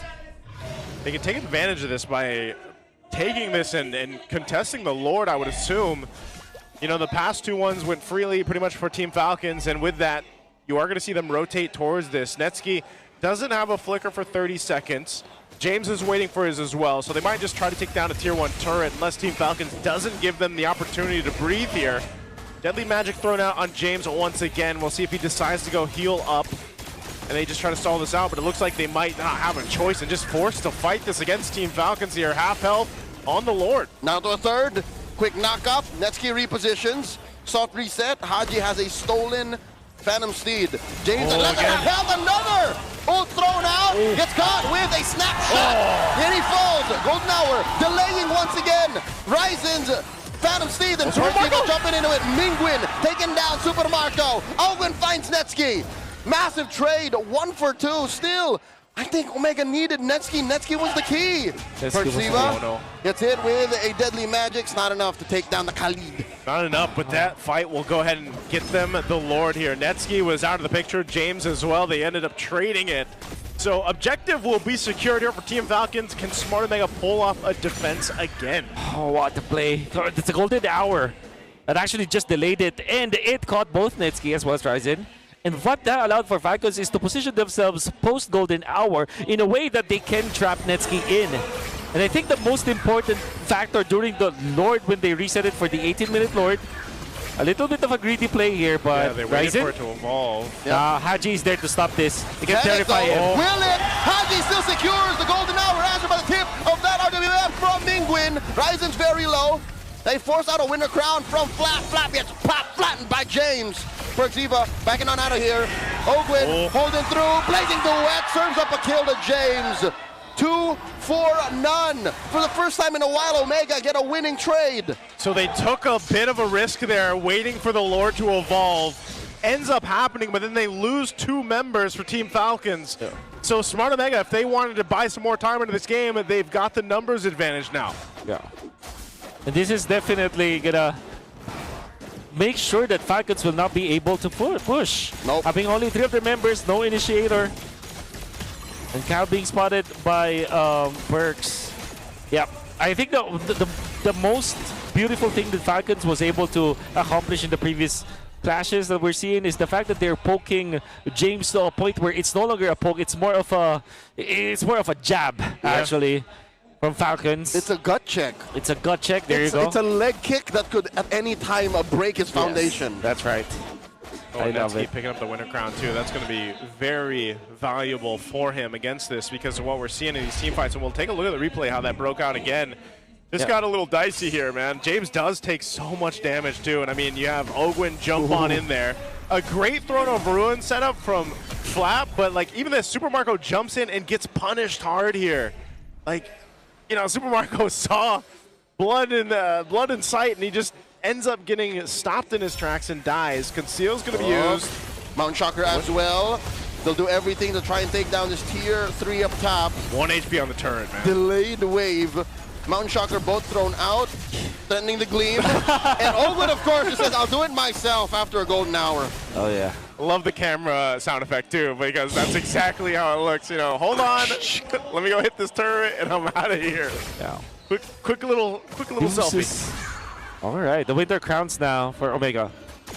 At this point, of course, even though there's a 5,000 gold lead for Falcons, in terms of the gold for each of the members of Omega, it's pretty much equalized. The big thing that Falcons have achieved, though, is the fact that the base is wide open. And they do have great scaling at this point. This is Eason Shin, the Valentina, as well as the Alice. And then if you factor in Kyle with this Harley, they do scale so much. So I wonder if Omega is going to be prepared for this. What they do have is Rose Gold Meteor and a Winter Crown, and James is just chasing everyone with a passive. Now the Big Lord dance.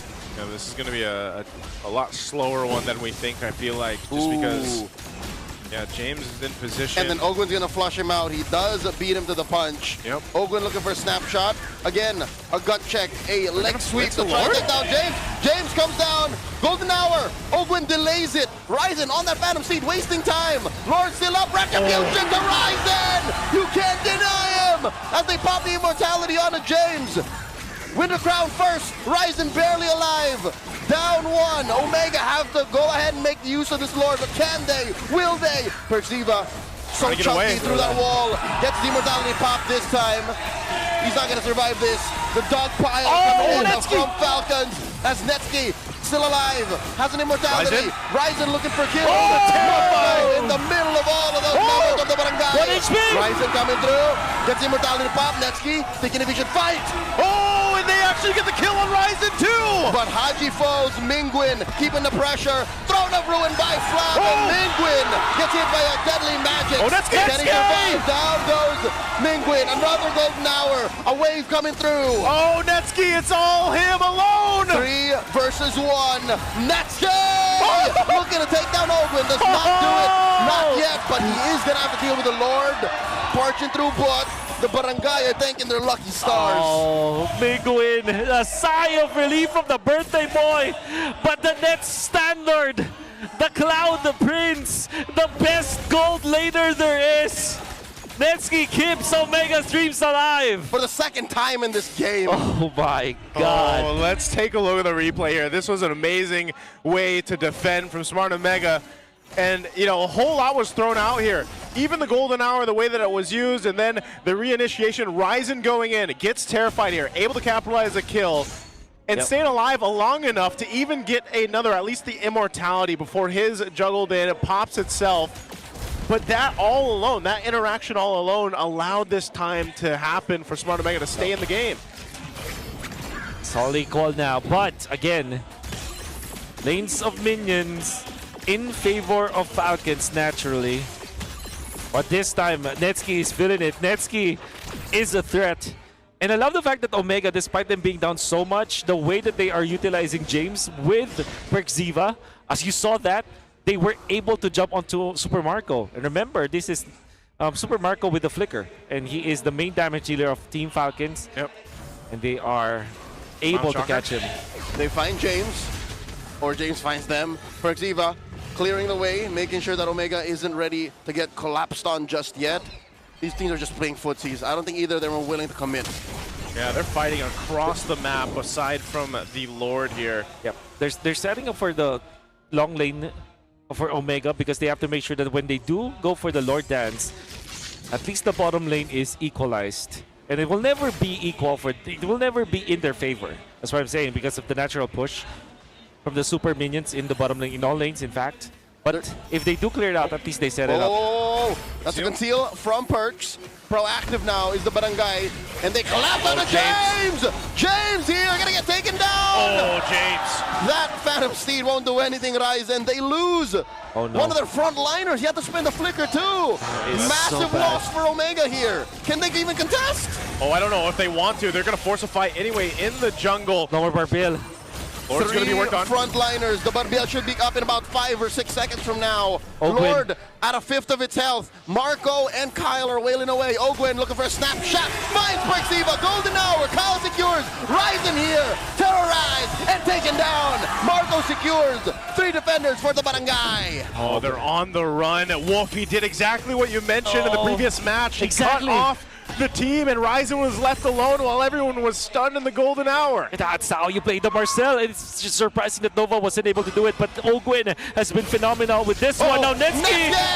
Too much no! to expect to survive a 3-man gank, as Perciva here are just trying to delay the inevitable. They're inside the base. They're on the crystal. Team Falcons sweep Smart Omega. Netsky put on the cape, was the hero for Omega for many times, but in the end they were caught off. Ogwin with that backstab play, the fact that they have taken out James as well with Kyle leading the charge on this Harley. A perfect game for Falcons, but Omega also showed a lot of heart. The heroics of Netsky is not going to be enough, as well as Ryzen's retribution. It's going to be the Falcons to soar over Omega and spoil Mingwin's birthday. Man, what an interesting game Game 2 was. From lineups to the way the execution happened here, but you can see, again, Team Falcons really coming together, playing as a team, making things happening. I'm surprised that we even saw just how quick James was taken care of before that all broke out, and then they decided to go ahead and fight it out. So, yeah, birthday buff not going to be enough for Mingwin anyway, but still, man, it was a great series, I feel like, even though it ended in a sweep. For a high-concept draft, like Falcons demonstrated here, Yeah. going 25, almost 30 minutes, that's respectable. It's respectable. Smart Omega, a formidable team in the MPL. I think they're still looking for their footing, but all we can say for them is GG well played. That's it for their week in week 3. Yeah, they've had to go against 2 Titans this week in week 3 after the break that we had last week, and you know, tough ones, but I feel like they probably learned a lot from these 2 matches that they had this week specifically. There was a lot of promise here, obviously, with what they had, and again, Team Falcons, I think they're really showcasing what they're capable of. Again, 2 very different lineups from game 1 to game 2, and they executed this because this is a lineup, like I said, that you have to make work. Like, this has to be lined up perfectly, almost in a sense, for you to make this work. And again, it's just hats off to Team Falcons to making the adjustments they needed to going in strong against this. Let's go ahead and throw it over on stage to hear from Team Falcons. Another 2-0 sweep. The Falcons are soaring higher. Give it up for your winners! Odin, pinakabata yung lahat ng match-up na to. But if anything, Team Falcons persisted. And if anyone who persisted, we have here our Game 1 MVP. Isang flex naman dyan. Wow, parang lalabanan mo raw yan, Denise. Ayoko. Nag-hesitate. But kidding aside, Flap, Game 1 MVP, you used Arlot before this game. 2 beses lang yung nagamit. And then it was you and Lance who, this time in the meta, what changed with this choice of hero? Ano po? Kaya ko rin siya pinili kasi lagi ko rin napapractice. Kaya, ayun, nilabas ko ngayon. And anong special dito sa hero na to? Sobrang ligalig niya sa mapa, sa clash.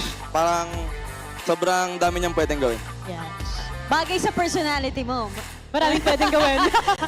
Sakto-sakto. Ang banner. Okay. Pero syempre, meron din ako napansin, especially nung game 1, at Ogwen, napansin namin all throughout the game.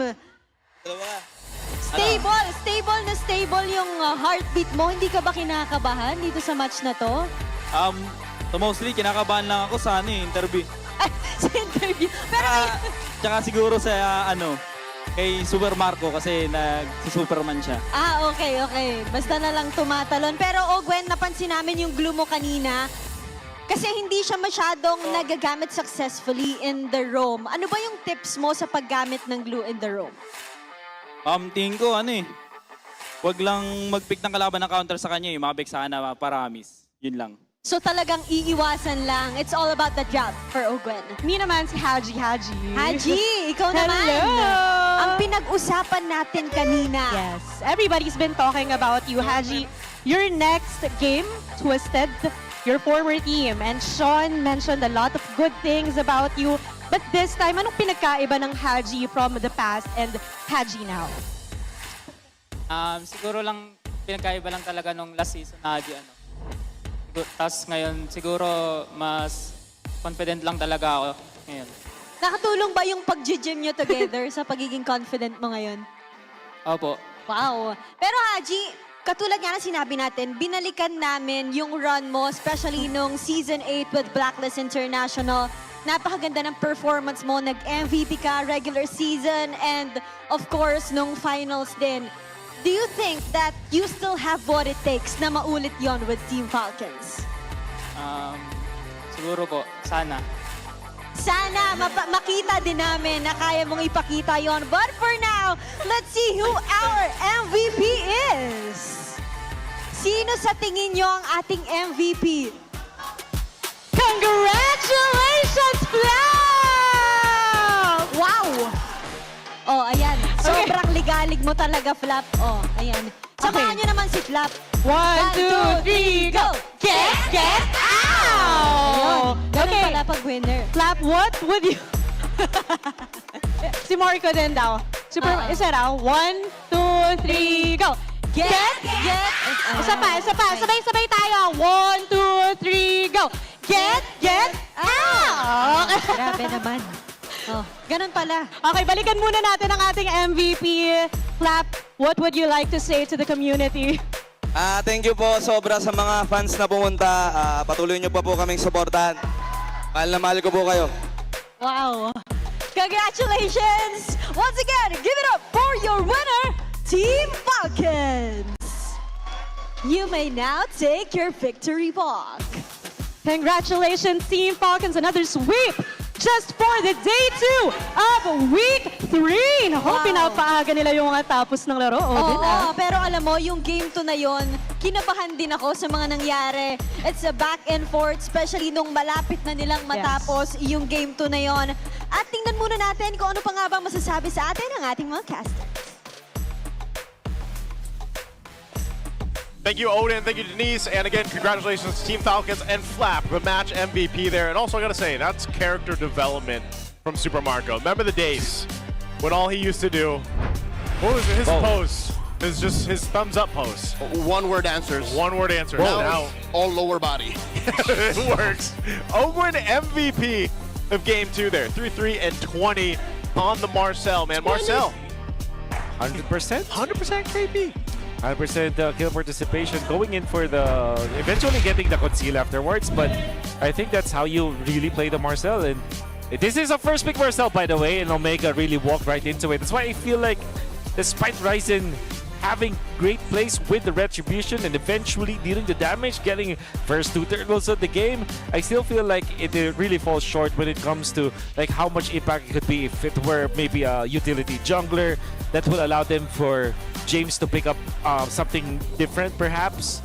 And imagine if it was like Arlott and Fredrin instead of Leomord as well as this Phobos. I don't know if the Arlott was banned, but all I'm trying to say is that Marcel not only played well in this game but was also utilized properly in when it comes to the draft and how they were able to counter what Omega was trying to do in this match. Yeah, I think there was, again, some hats off to Smart Omega trying to defend the way that they did here. There was, you're seeing those glimpses of brilliance from Smart Omega. It's just, like Leo even mentioned, they just really need to figure something out, especially towards, as we're getting really close actually to the halfway point of regular season already. So definitely it's there. We'll see them come together, I feel like, especially in the weeks ahead. But Team Falcons, this is the synergy we're used to seeing from these guys for a while now. You know what? I don't think it's merited just yet. But remember when there was one season where Omega had a rocky start as well, and then they called up Ukir, and they brought Shaknu back in. Yeah. What if this season they have that same kind of moment? So it's not too late, Barangay. Again, it's week 3. Sure, they're done for now, but what if next week or the week after that, something else happens and clicks? Don't give up on your team just yet. Yeah, for sure. Especially after seeing them with that kind of defense, right? It kind of tells you that, they are able to teamfight properly. They are able to outplay their opponents. It's just that their decisions in the early game needs to be fixed. You nailed it right in the head when you said that they have to go back to the fundamentals, because what I feel like about Omega is that they are skipping some parts of it, and one part of the fundamentals to keep your early game strong. And that means that you have to develop like plays. You have to develop your rotations. You have to make sure that you're not getting outplayed, or if you are getting outplayed, at least you go for some trades. When you look at Falcons, you can see the fundamentals really in that kind of team. Whenever they want to go for a river play, they have to make sure that they have at least 3 people in there, right? They go for the counter plays. They have a system, whereas for Omega, I'm sure that there is a system, but I feel like there's not enough for Omega, and that's the reason why they are not winning in the early stages of the game. Yeah, the early game right now, and that's why it was interesting when we mentioned the highest GPM and how, that was Super Marco. And yeah, I feel like even at the end, I don't know if you guys caught a glimpse of that, but Super Marco looked like he was a little stressed on the YSS. And I think it was Ogwin that was congratulating him and stuff. But Super Marco still plays phenomenal, but it's funny how the meta has shifted where the gold laner is really, and we're seeing a whole lot of Claude and everything, but they take a while to build up and then they pop off. But the rest of the team really shines, especially in the early game. So I want to know what it sounded like for Team Falcons here. Let's have a look at the Infinix mic check. Ano ka? Gusto niya pa? Kaya pa, boy. Walang layer dyan, ha? Kasunod ba lang? Ito tayo nyo. Walang picker club? Wala. Picker club. Nice. Wait lang, walang ulti siya. Respetuhin yung club, pre, ha? Trinity. chill ka lang. Low hold, boy. Bago ba? Power lang ko na. Walang creps, walang creps. Walang creps, oy. Walang creps, pre. Oy, kalma kayo, kalma. Bayan. Chill kayo pag ganun, tol. Kalma lang, pre, kalma lang, pre. Focus lang, mamatay, mamatay. Patay, patay.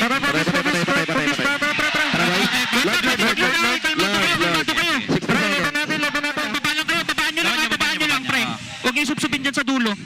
Pwede nyo ito gawin. Napok, pre. Gaya, load nyo lang, boy. Kaya pa, likod. Ulti mo to.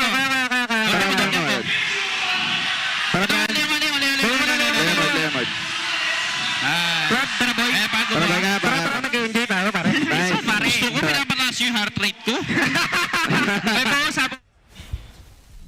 And that's our Infinix mic check. There's a whole lot there. Haji very vocal as well, and also reminding Team Falcons to stay calm. Yeah, respect the MC is what they're saying. But basically, even when they're so ahead and they know that they have a lot of gold over the Cloud, once the Cloud got the Trinity, they still mentioned that you have to respect it. And to be fair, Netsky actually made that work. It was very, very close for Netsky. I think that he played well in the latter portions. It's just like Omega as a team. You compare it to what the system looks like for Team Falcons, it's a stark difference. It was a great matchup that we got to go ahead and see here, 2-0. Did you think it was going to be a 2-0, Leo? I wanted at least a 3-game series, even if Omega lost, but que sera. Maybe the next one. Maybe we'll get that. Let's throw it over to a side report before we head over to our third match. Maraming salamat, casters, and it's Team Falcons soaring higher and higher as weeks go by. Now they defeated Smart Omega with a 2-0 sweep. This is your very own Odin reporting on the side to tell you what is happening on a different region. At ngayon ipag-uusapan natin ang MPL Malaysia. MPL MY is now on their second week for their season 17. At kung babalikan natin ang week 1, both RR Cutora and Selangor Red Giants were undefeated. RR Cutora is powered by a Filipino import, Super Yoshi, Malaysian star jungler Gary, and Indonesian XP laner Darren. Tinalo ng RR Cutora ang Team Ray at Team Flash noong week 1. At pinagpatuloy rin nila ang kanilang win streak kahapon kontra Invictus Gaming. Meanwhile, SRG, Staring Innocent are on a 14-0 journey.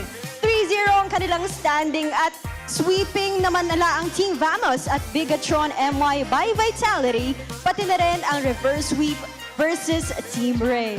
Kabang-abang din ang harapan ng mga Filipino imports na SRG at Team Flash bukas. That's Innocent and Cram going up against Hades and Kurt TZ. Talaga naman namamayagpag ang talentong Pilipino pagdating sa MLBB. Samantala, ito naman ang mga laban na ating aabangan ngayong araw para sa MPL Malaysia. That's Team Ray versus Team Flash, Invictus Gaming versus Team Vamos, and RR Cutora versus AC Esports. That's what we have on the side para sa MPL Malaysia Season 17. And going back to Super Fan Saturday dito sa Pilipinas, hindi pa tapos lahat ng aksyon because we still have a one match, and that's between TNT Pro Team and TLPH. Huwag kayong alis dahil magbabalik ang MPL Philippines Season 17.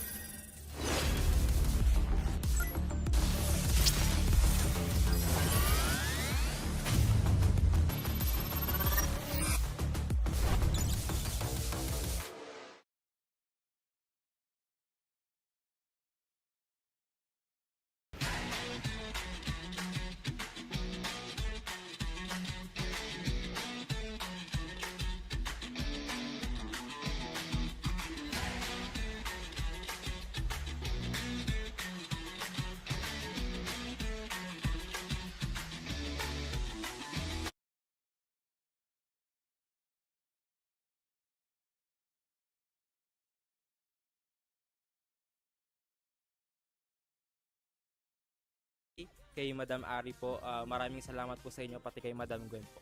Maraming salamat, Code Unknown X Valkyria. It's nice having you here and we hope to see you again here at MPL Ph. Balik muna sa inyo.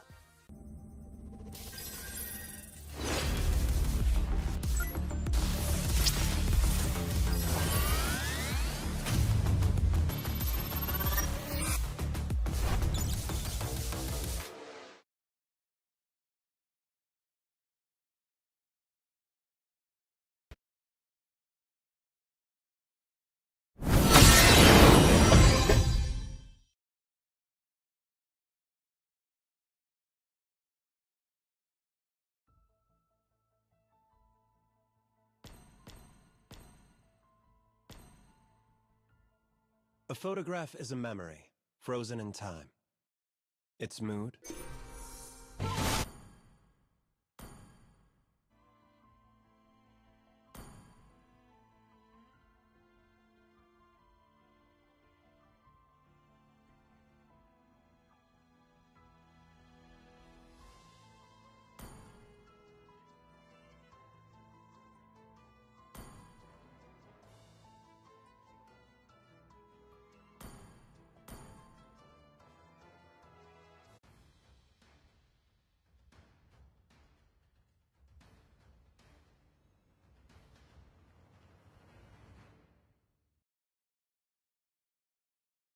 Welcome to Mobile Legends!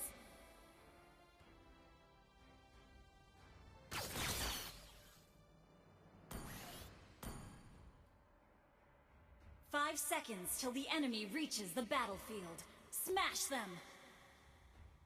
All troops deployed!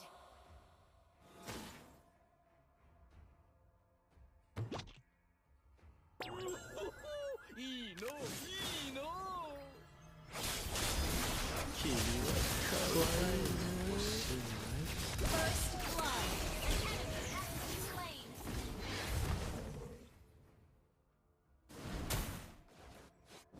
You have been slain. 残念。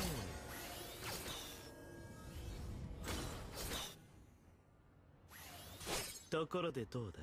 今夜一緒に食事でも。An ally has been slain. Ally has been slain.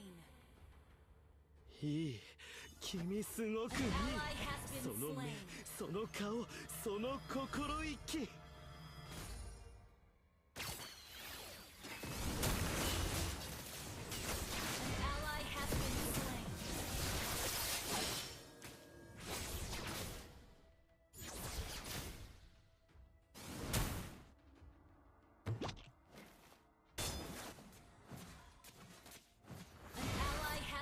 Slain.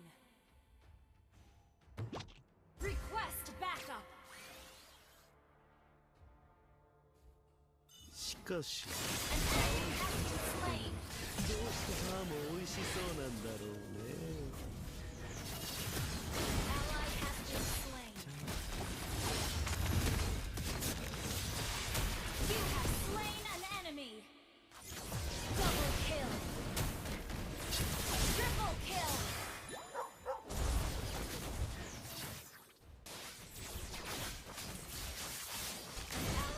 Been slain.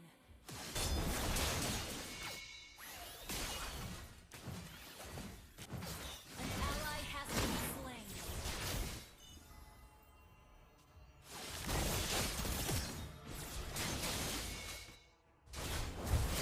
Shut down. An ally has been slain.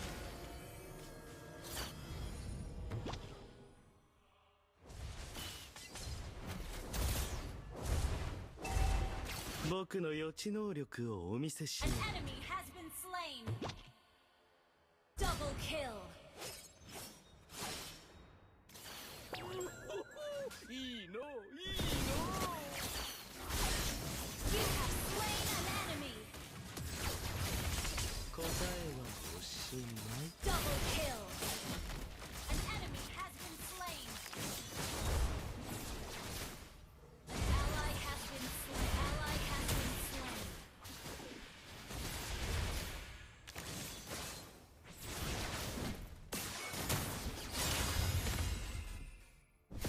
Killing spree. Ally has been slain.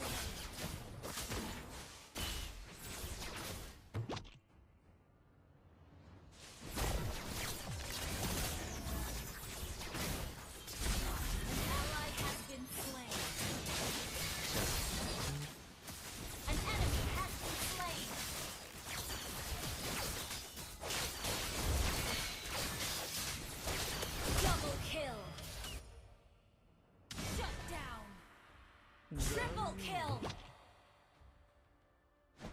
Maniac!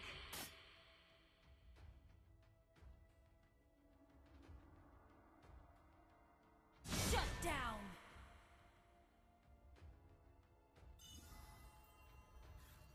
いいよ、ゾクゾクしてきたよ。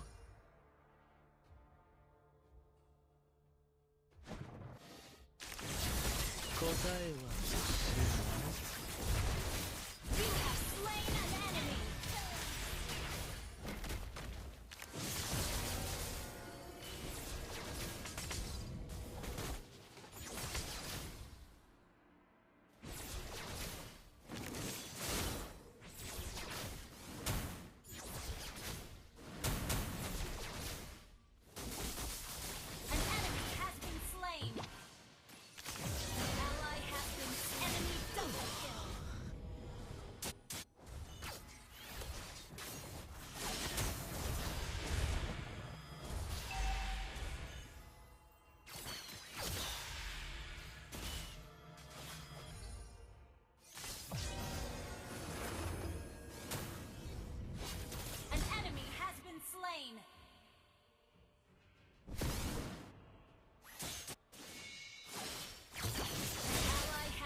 答えは北上してきちゃった。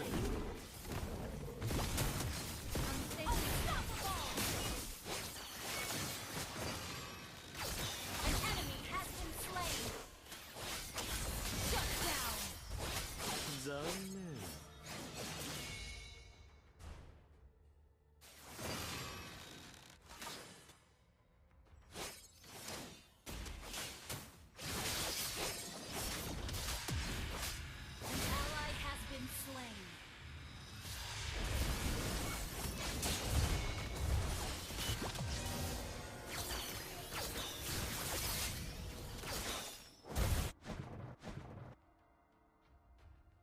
大事なものがあっという間にゴミへと変わる。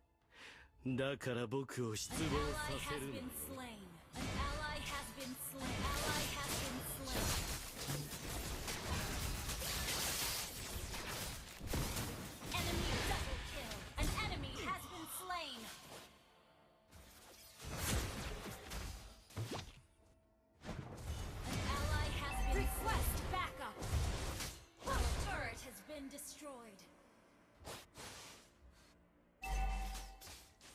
Our turret has been destroyed.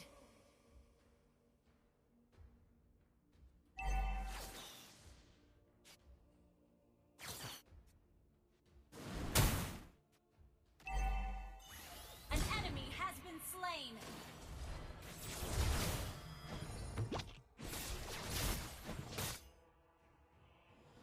An enemy has been slain.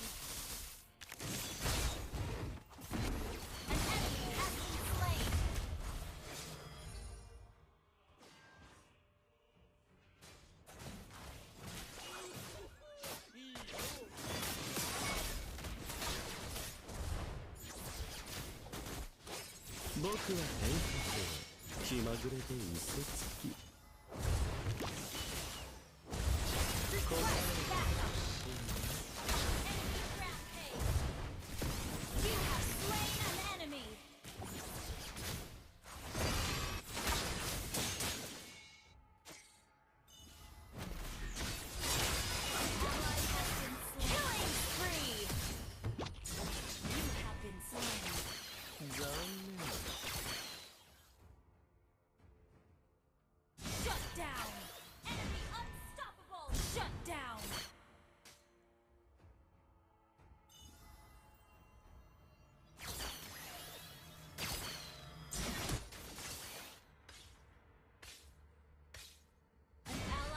Been slain.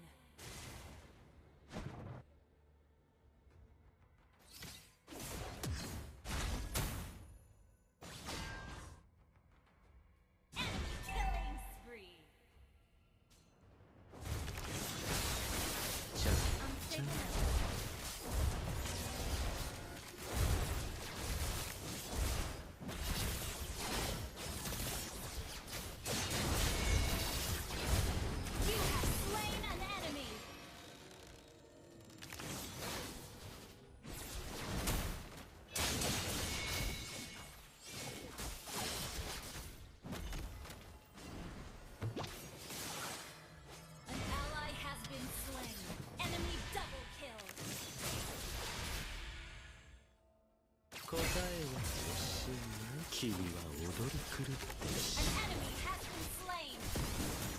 You have slain an enemy.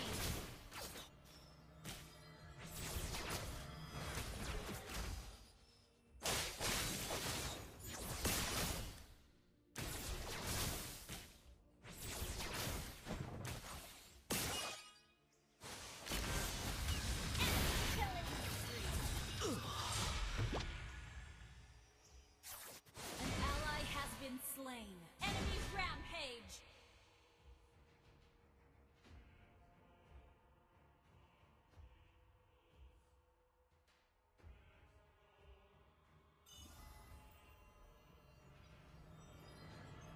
An enemy has been slain. Enemy rampage.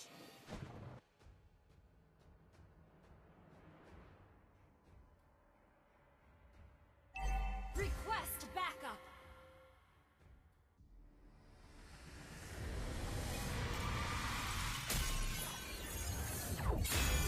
Defeat.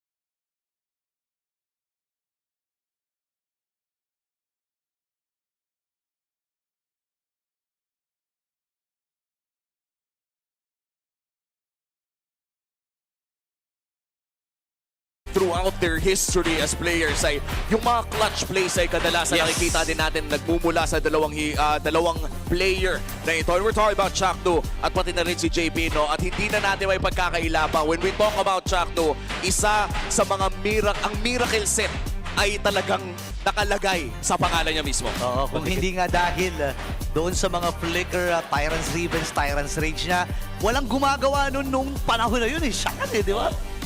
Uy. Ano yan? Ano meron? Akala ko mag-reflex eh. Yun nga din hinihintay ko eh. Akala ko mag-reflex na eh. At isa rin talaga sa mga masasabi natin na growth ni Chakno, no? All time ay yung hiya ay para bang nagiging hindi under, ano na lang siya, footnote na lang ng mga legendary niyang interview. But looking at our all-time heroes played, napakadami na pala niyang crack games, man. 72. Oo. Alam mo, sobrang impressive ng stat line niya rito. Kasi kahapon, di ba si JP na hit niya yung milestone, yung 3,000 assists. Susundan siya, 3 na lang, men. Imposibleng hindi niya makuha yan ngayong araw. Shoot, pasok. Siya ang number 4. Well, tama ba? Oh, tama. Number 4 na siya. Tatlo pa lang eh. So, ganun ka all-time. Ito si Chakno. Oo. At saka tingnan nyo naman, no, total na banggit nyo na rin. 3 assist na lang kanyang tinitignan. At para bang naharap na. Happy Saturday. Happy Saturday, mga tol. Happy Saturday sa'yo. Happy Saturday. Isa pa. Isa pa.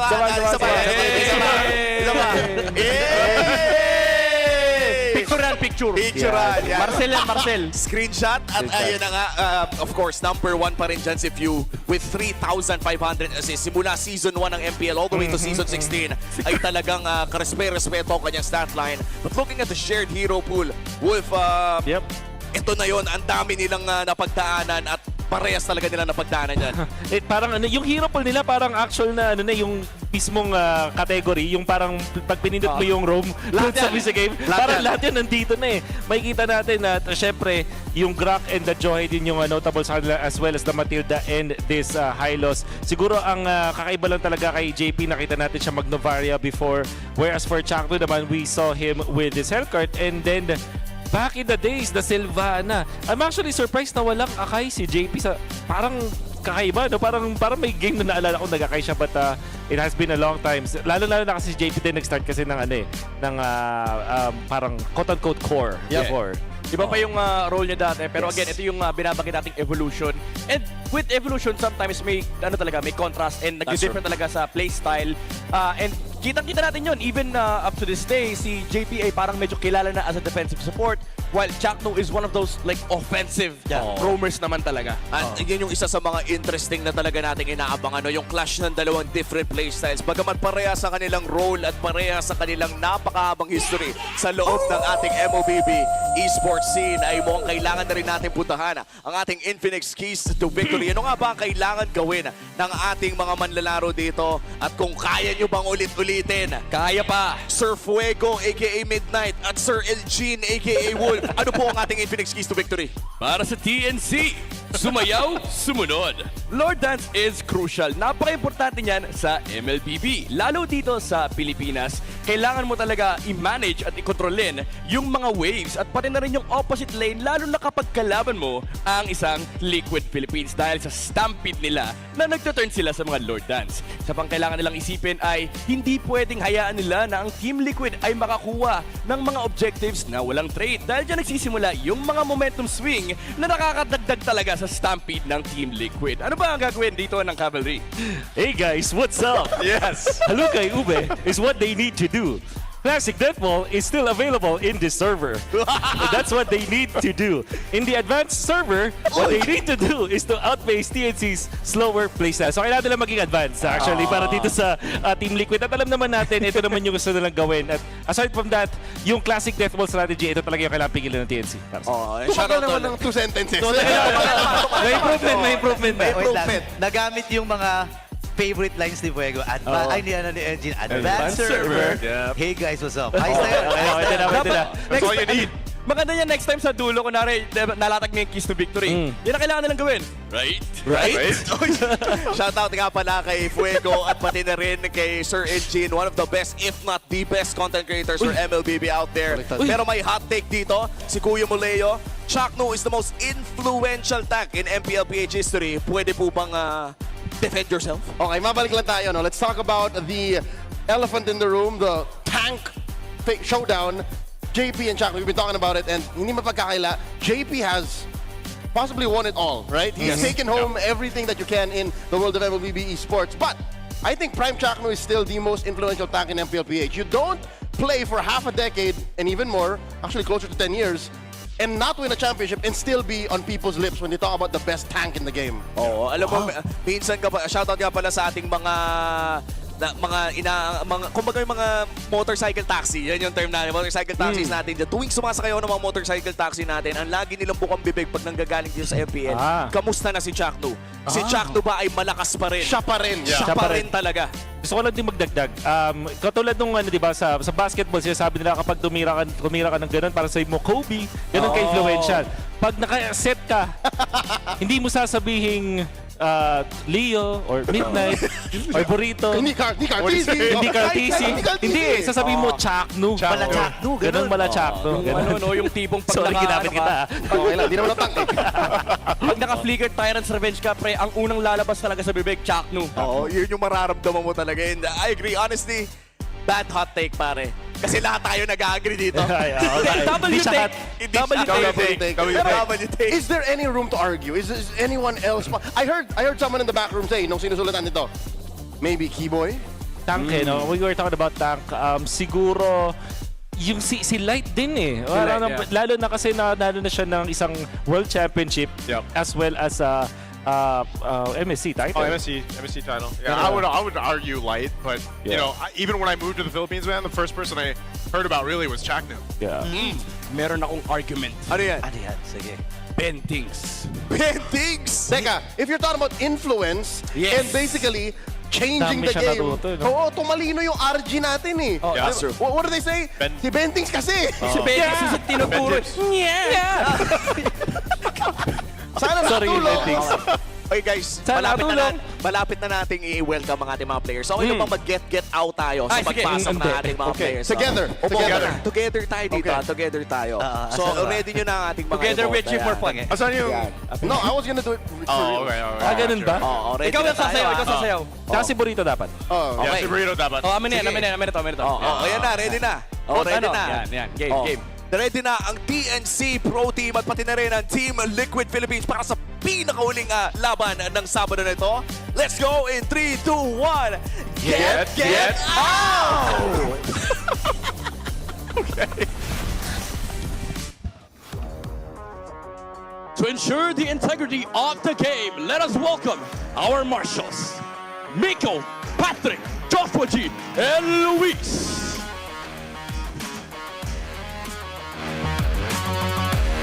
Laging may dalang panganib, laging may baong lason.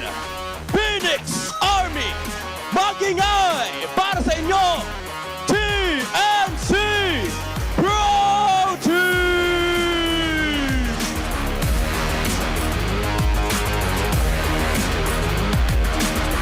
Let's go, Lincoln! Still perfect, still hungry, and still charging forward!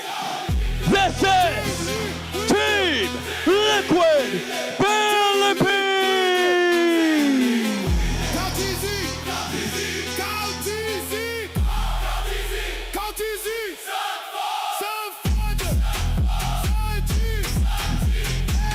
And our head referee, that jump master, sets! And the head coach for TNC, Coach Max. And for TLPH, Coach Snap.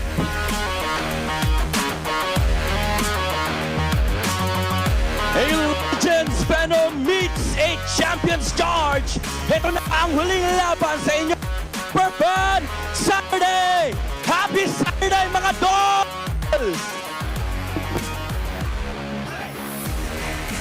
Happy Saturday it is. We're down to the last match. Take us through TNC here.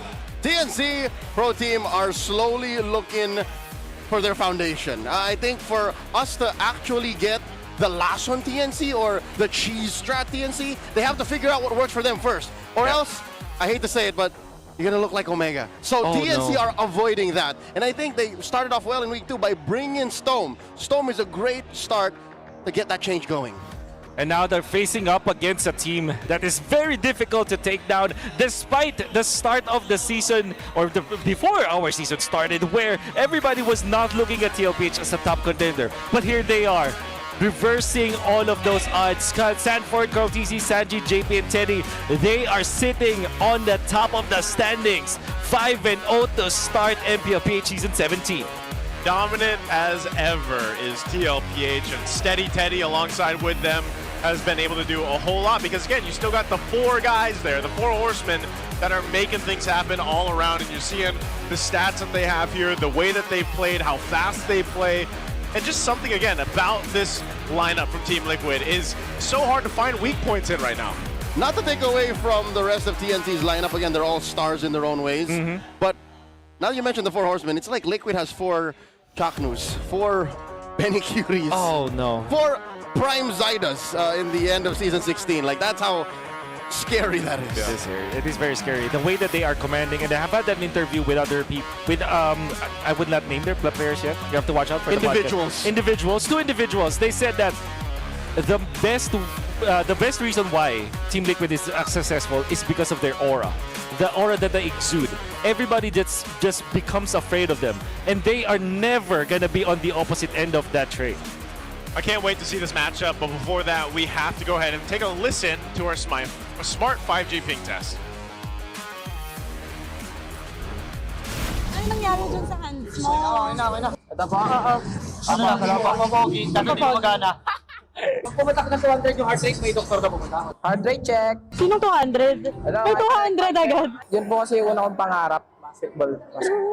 Ay, nagliliga pala si Zaida. Sino yun? Oy, lagi ako naliligo Liga, gusto ligo ay. Oy, hindi Wala, tumaas yung heart rate ko. Hello, kinakabahan ka ba? 110? Hindi ako kinakabahan. Kahapon, 152 eh. Feel ko Hindi ka kinakabahan. Tumitibok lang na mabilis yung puso mo. I guess so. Wow, ano nagpapatibok ng puso mo ngayon? Caffeine. Bukod sa muscles, ano yung mafa-flex mo ngayon? Maraming bagay eh. Yung team ko. Fast talk ka. Kumpletuhin ang mga pinaigsing words. Ano ibig sabihin ng dol? Idol. Bakit? Happy birthday to you. Happy birthday! Kung kasi naman may birthday. Happy birthday! Happy birthday! Ano yan? Ay, apir pala dapat. Apir. Sweet. That was nice. That's sweet. Sanford was singing happy birthday for Mingwin. Yeah, for Mingwin. He said, right? Whoever's birthday it is, happy birthday. And Mingwin Whoever. just, of course, he's cheering Mingwin, who unfortunately lost in the previous match. He said, cheer up, Cheer Dol. up. Cheer up, Dole.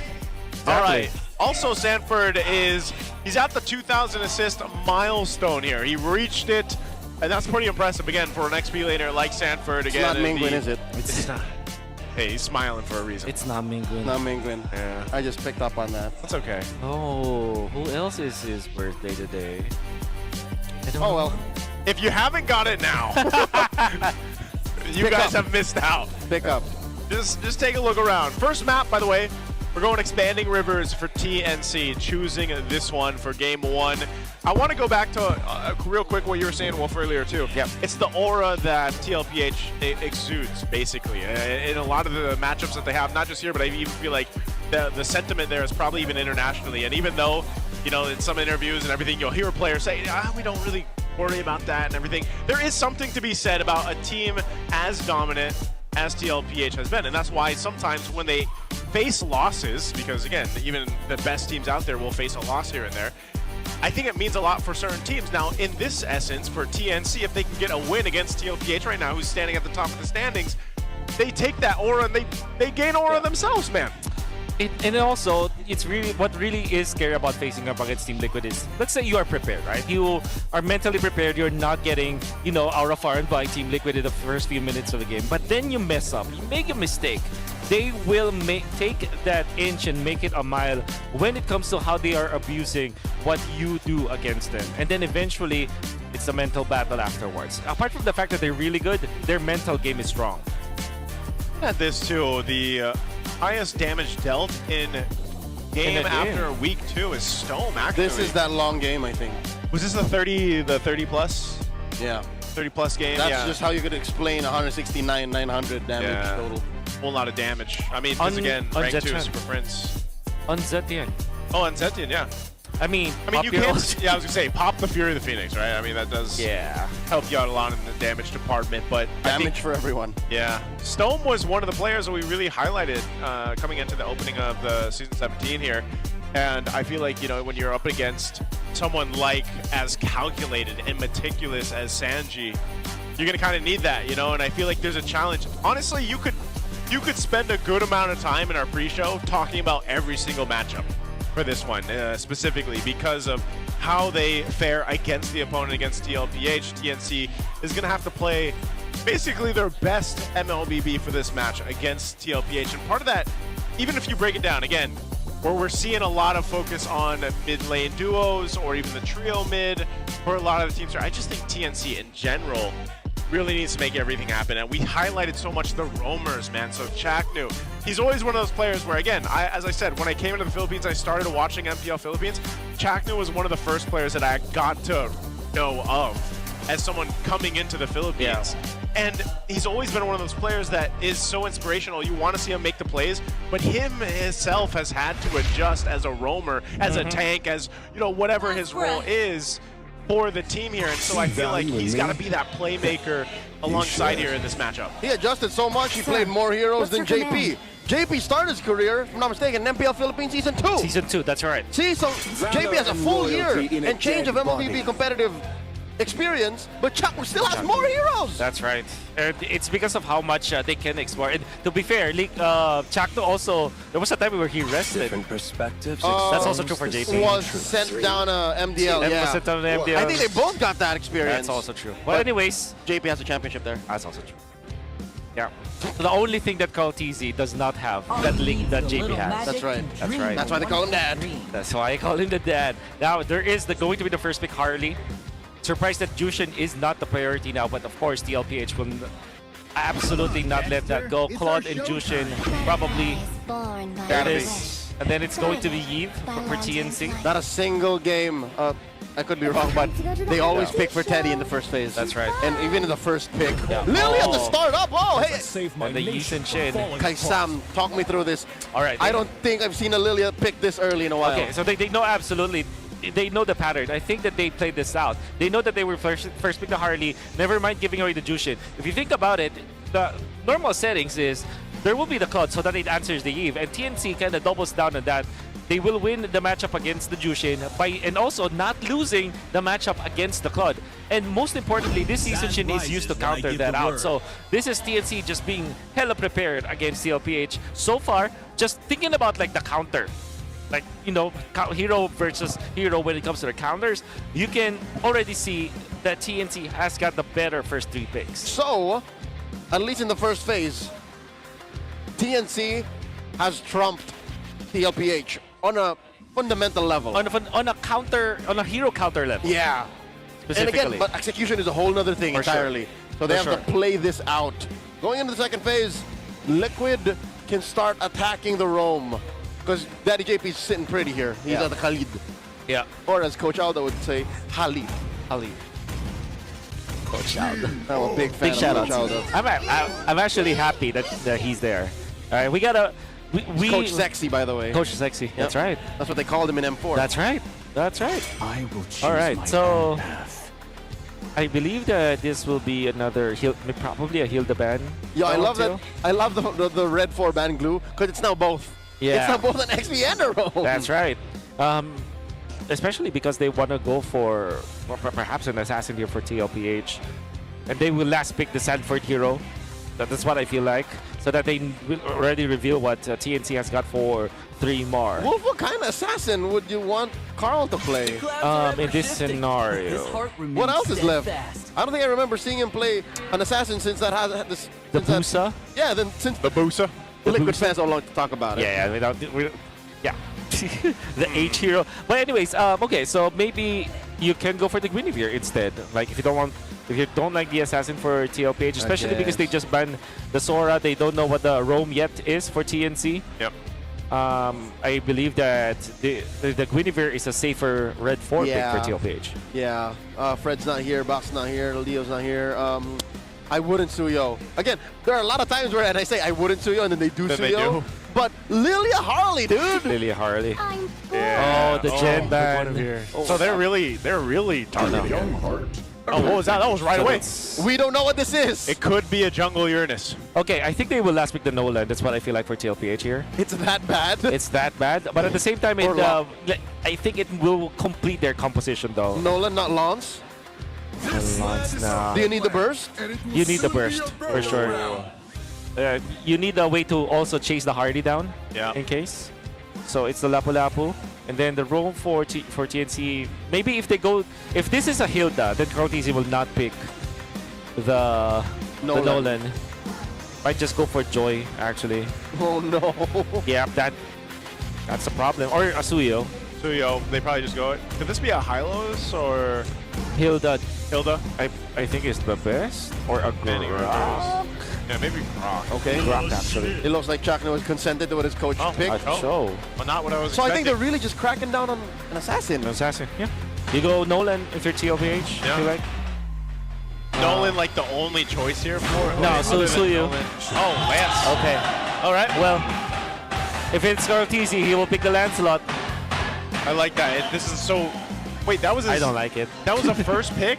I mean, it didn't pop up that it was a debut pick, and I saw the 2% contention rate, but hey, you guys can let us know. Superfans, scan the QR code and correctly predict the match to get a chance to win 1,000 MLBB Diamonds. Again, we've been doing this all day. We get to do this every single match. So you guys make sure you get a chance there at 1,000 MLBB Diamonds. Oh no, look at this. Prediction there. 70, all right, so 3/4 think Liquid is gonna win. Yep. And there's that 1/4 of the MPL Ph fan base that are diehard Phoenix Army fans. Yeah. You know what?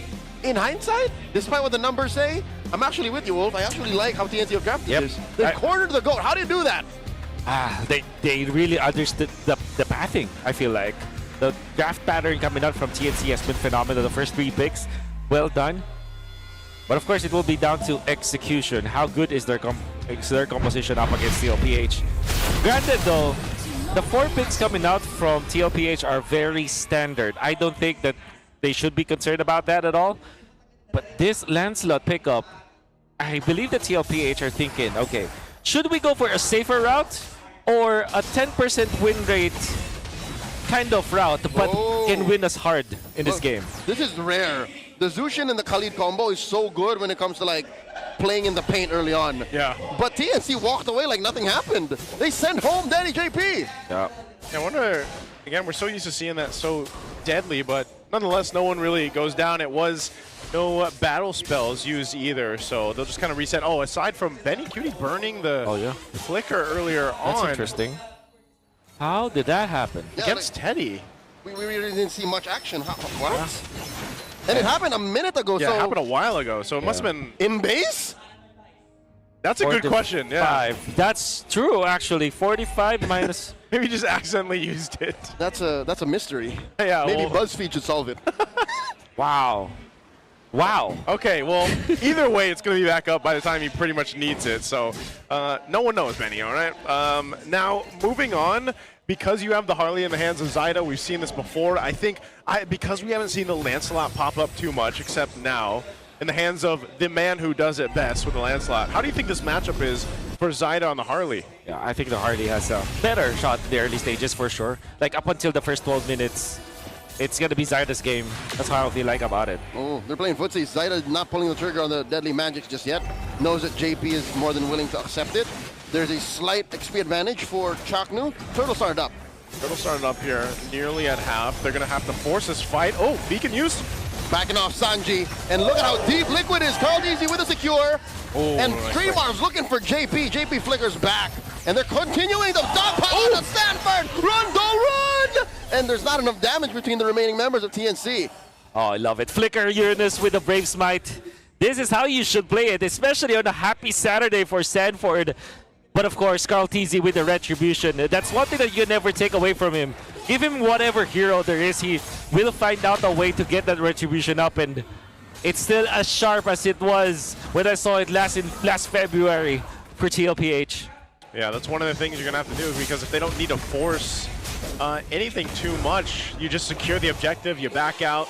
It almost looked like they wanted to go for a kill, and you know, something as we talked about here with Sanford specifically in an XP lane, now the Uranus. You know, we've seen it now in Shades of the Jungle, now in the XP lane. Well, I feel like Sanford is he plays the Uranus a little bit different, which is so odd to say, because what can you really do on a Uranus, you know? But look at this, he's actually going to go 1v2 right now. Zyda and 3mar just call it quits. Not enough to take him down once again. Now what's interesting is the itemization now if you're Sanford, because you can be tempted to go for a Radiant Armor early, or in this case, Harass, so that you can match up against the Thermar, but I think he's just going for an Oracle. Oh, Black Shoes by Stome, forcing out a Raging Sandstorm from JP. Again, that's a non-starter. I don't think fights are really going to conclude in mid based on what they're doing. I think they really have to play around these major objectives. Yeah. Objectives, and then now that you have the choke kick, Chakney could essentially start something if he wanted to, even with a flicker available. But so far, they're just kind of taking things easy. This is also part of the plan, I feel like, for TNC, not to just get too snowballed out of control if they can maintain their game plan here with this kind of composition. So Chakney, there's the kick. They find a kick on the JP! Sanji trying to help his roamer, and JP just welcomes it. Hey, quick Sandguard, try again. Oh, that's 2 ultimates down, too. Now Turtle's up. TLPH with a spell advantage here. They're going to be able to secure this. Lord in retry range. Carl DC secures once again. They go on to Stone, forcing a flicker out of 3mar. Blazing Duet, Teddy just for good measure. And they eventually still find 3mar. 3mar with a land shaker. Keeps him alive for a second longer, but it's not enough. Liquid drop first blood. And now they're smothering Zyda. Where'd it go? Okay, Sanford. It's He got it! Oh my goodness! Do you remember just a minute ago, I was like, he plays the Uranus different.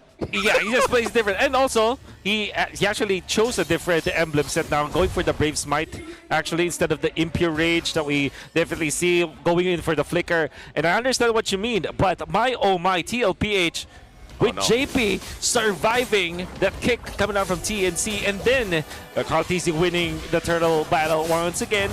You saw how Sanji popped the ultimate just to run down the 3mar, and then when they went in for the purple buff take, TLPH thought like, okay, whoever gets this, as long as it's not the Harley, it's okay. And then it so happens it's Sanford to get it. Another full combo. Fed over to JP, he survives this time via quick Sandguard. He throws overrun to Sanji. He's not even purifying. Mans is so confident that he's not cooked. He just uses the beacon. He just needed the beacon. Even for JP now, he's withstanding a couple of those setups, and imagine once they get some defensive items, especially for JP, he'll be able to eat those more. Sanji does pick up a glowing wand now. Imagine what it must be like for Benny. These are his old teammates. Oh, yeah. What's going on in the mind of the Storm? What's going on inside his mind? Zaida too? Yeah. I think, again, it's just kind of hold on, let's see what we're able to do and not fall too far behind. JP on enemy lines with Sanford now. Again, that's another deadly magics JP catches. Hits for the pressure. Sanford alone here on this side of the purple buff. I mean, Zaida just gonna retry it. They forced the retribution. Now the turtle is free for the taking. Oh, and the Bravest Fighter used TLPH is just winning on a micro level, but also in the sense of putting pressure on the map to the macro. Yep. And I think this is it. We got the answer. 6.5 minutes in. Execution-wise, Liquid closes that gap. 58 is the heart rate of Carl TZ. He's chilling, man. On this Lancelot that we prescribe to not be a good pick. Oh, Lord. Across the map, God. Liquid are playing with sub 70, except for Teddy. Oh, Except hey. for Teddy. Yeah. 61. No. Oh my goodness. Because again, this is just kind of motions. Oh, Oh my God. Zaida. damage on Zaida. Gets it out there. Carl finds him. Science sent and delivered. Still steady, 57 heart rate here for Carl TZ. He knew. Unbelievable. Oh, Chakno again. Come on, Joshua, we learned not to do this at JP. Oh. Quicksand guard catches Stone. Didn't even get to react. Flicker to nowhere. JP gets that Mount Chakra tail end on him. And now Chakno gonna be up next. Look at this dive. 3 more, finds one. JP falls finally. What? But can Sanji get the punish? Chakno falls, Sanford puts a few stacks on him, and Sanji gets taken down underneath tier 2. Okay, they are juggling under the tier 2 turrets right now. That's just how dominant TLPH is, but they do give a kill over a couple, actually, Sanji and JP. So we'll see if they continue to put pressure, and they're just really delaying. I mean, look at Zaida. He is so far behind in terms of Carl TZ right now, levels-wise alone. Oh my word. And now Carl TZ going in for the brute force breastplate and just picking up the Fury Hammer instead of going for the full commit on the Hunter Strike. This man is on a mission. They know that he knows that he can actually dive now continuously, especially because Sanford as well as Sanji can dive with him. A full dive composition coming out from TLPH, but this time this is that sort of dive that you will actually melt. Oh, the GOAT is in a whole different tax bracket. He's 2,000 gold up on Zaida. That's why Zaida's playing with 120 BPM. Oh, look at that. Oh, look at that! Quicksand guard into the Raging Sandstorm to answer the black shoes. Oh Chadwick in trouble. Chadwick is popped. Today with a blazing duet underneath tier 2 in mid. Double kill for Liquid's rookie. They are just not letting up. They have their foot on the necks right now of TNC, on the wings of TNC. This is the death ball we mentioned. That's right, the death ball from TLPH. And you know that it is 100% the death ball because Storm's flicker has not yet cooled down, and TLPH are already knocking into TNC's second turret. And while they are taking the Lord, that's how fast they are playing. Liquid are in your kitchen. That's they right. are shaking down your fridge, Look at your that. cupboards. Oh, they're taking your my. son's lunch money. That alley-oop, oh my God. Lantern into the Raging Sandstorm. Stone without the flicker, could not react, without the Purify. Didn't even get the black shoes. Exactly. Or I think he black shoes into it? No. No, I don't think he got to use it. It was green, it was green. Yeah, he didn't get to use it, man. And at this point, you know, we've seen this many times with TLPH. Full control of the game. This is full Liquid Stampede form right now. They still have the Holy Defense shields that they have to deal with. They'll try to juggle down at some of these turrets, and I wouldn't even be surprised if TLPH takes a chance of ending the game off the first Lord. That'd be hard and difficult to do, but given how they played this game one, I wouldn't count that out. Endless oh, man. battle. So, already half health, man. There's the shield down bot. Here's the shield in mid with the charge by the Lord. They're going to go for this push. All the shields are gone. Ladies and gentlemen, Liquid are trying to get inside TNC's base. Oh, the Phoenix Army do keep them all up still, but, you know, it's dire. It's 10K down. This is the biggest deficit we've seen so far today. Right now, they're still knocking on the base doors. They do find the kick on a JP. Liquid still waiting for that response. Tele takes down the inhibitor. JP's JP's alive here. He's still alive. The immortality was used. 3-mar does go down. Did not get the flicker out of danger. And just like that, they lose 2 inhibitors. Top lane might be next. Unbelievable execution coming up from TLPH. And it's also because of the brute force breastplate as well as the endless battle for Gautizi. Teleports in. So what I want to explain is that when you go for this build on Gautizi, it means that you have the sustain that you need. You can last a little bit. You can dive longer. Of course, your damage will be compromised a bit compared to somewhere along the lines of a Hunter Strike.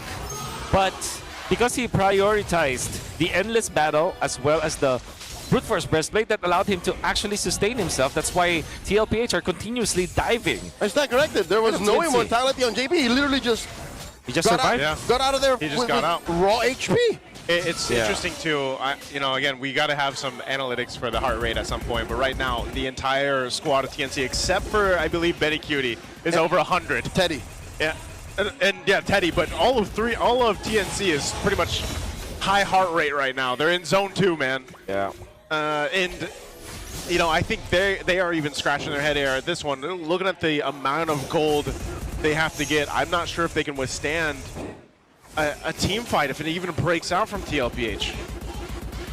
They don't even need the Lord, really. I think they're looking at a possible angle to at least get this top turret down. Stone pumping out some damage on Sanji. Brings him under half health. So the Lord's going to come up in about 10.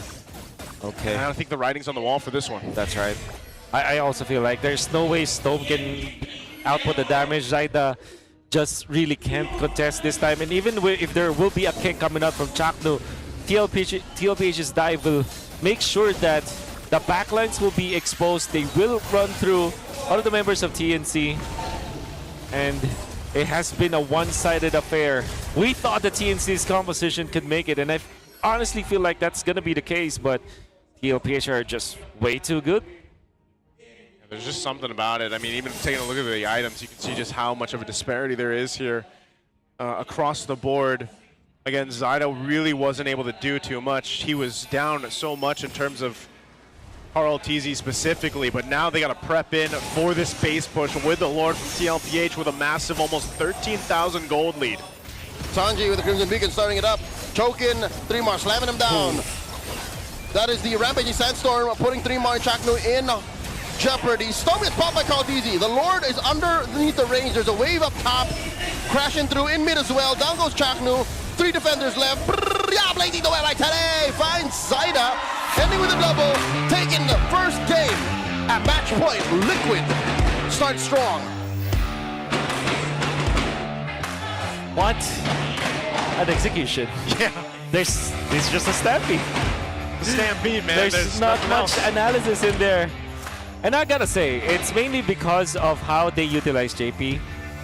There was a big tug of war between the two teams, and JP surviving after the first turtle with that first initial jump when there was an overcommitment coming up from the side of TNC that actually was the catalyst on how TLPH was able to dominate. Of course, the first turtle mattered so much, and I think the TNC weren't prepared of the flicker Uranus that was getting utilized here by Sanford. Lapu-Lapu is not enough as a hero to contain a Uranus in the first turtle. That was such a, I know we'll get a glimpse later, but that was such a dominant game. I think it was 13,000-ish gold and 13-ish minutes, man. That is insane. JP here getting the MVP for game 1.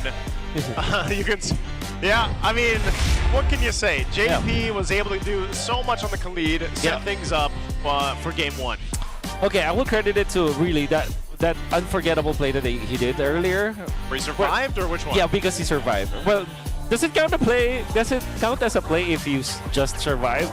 But the fact that he knew the limits of his hero, just popping the quick stand guard as soon as possible after the kick, knowing that he cannot be taken out by the members of TNC, that actually allowed them to really dive into this and get the kill onto 3-mar. And then Kaltisi is just dominating this game with his Lancelot. We talked about the importance of this Lancelot and how other heroes would have been better, but TLPH is just on a different level. And Kaltisi's Lancelot is also built different. You can see that he was able to farm it out in the early stages uncontested. That flicker coming out from Sanford, allowing them to really juggle under this turret.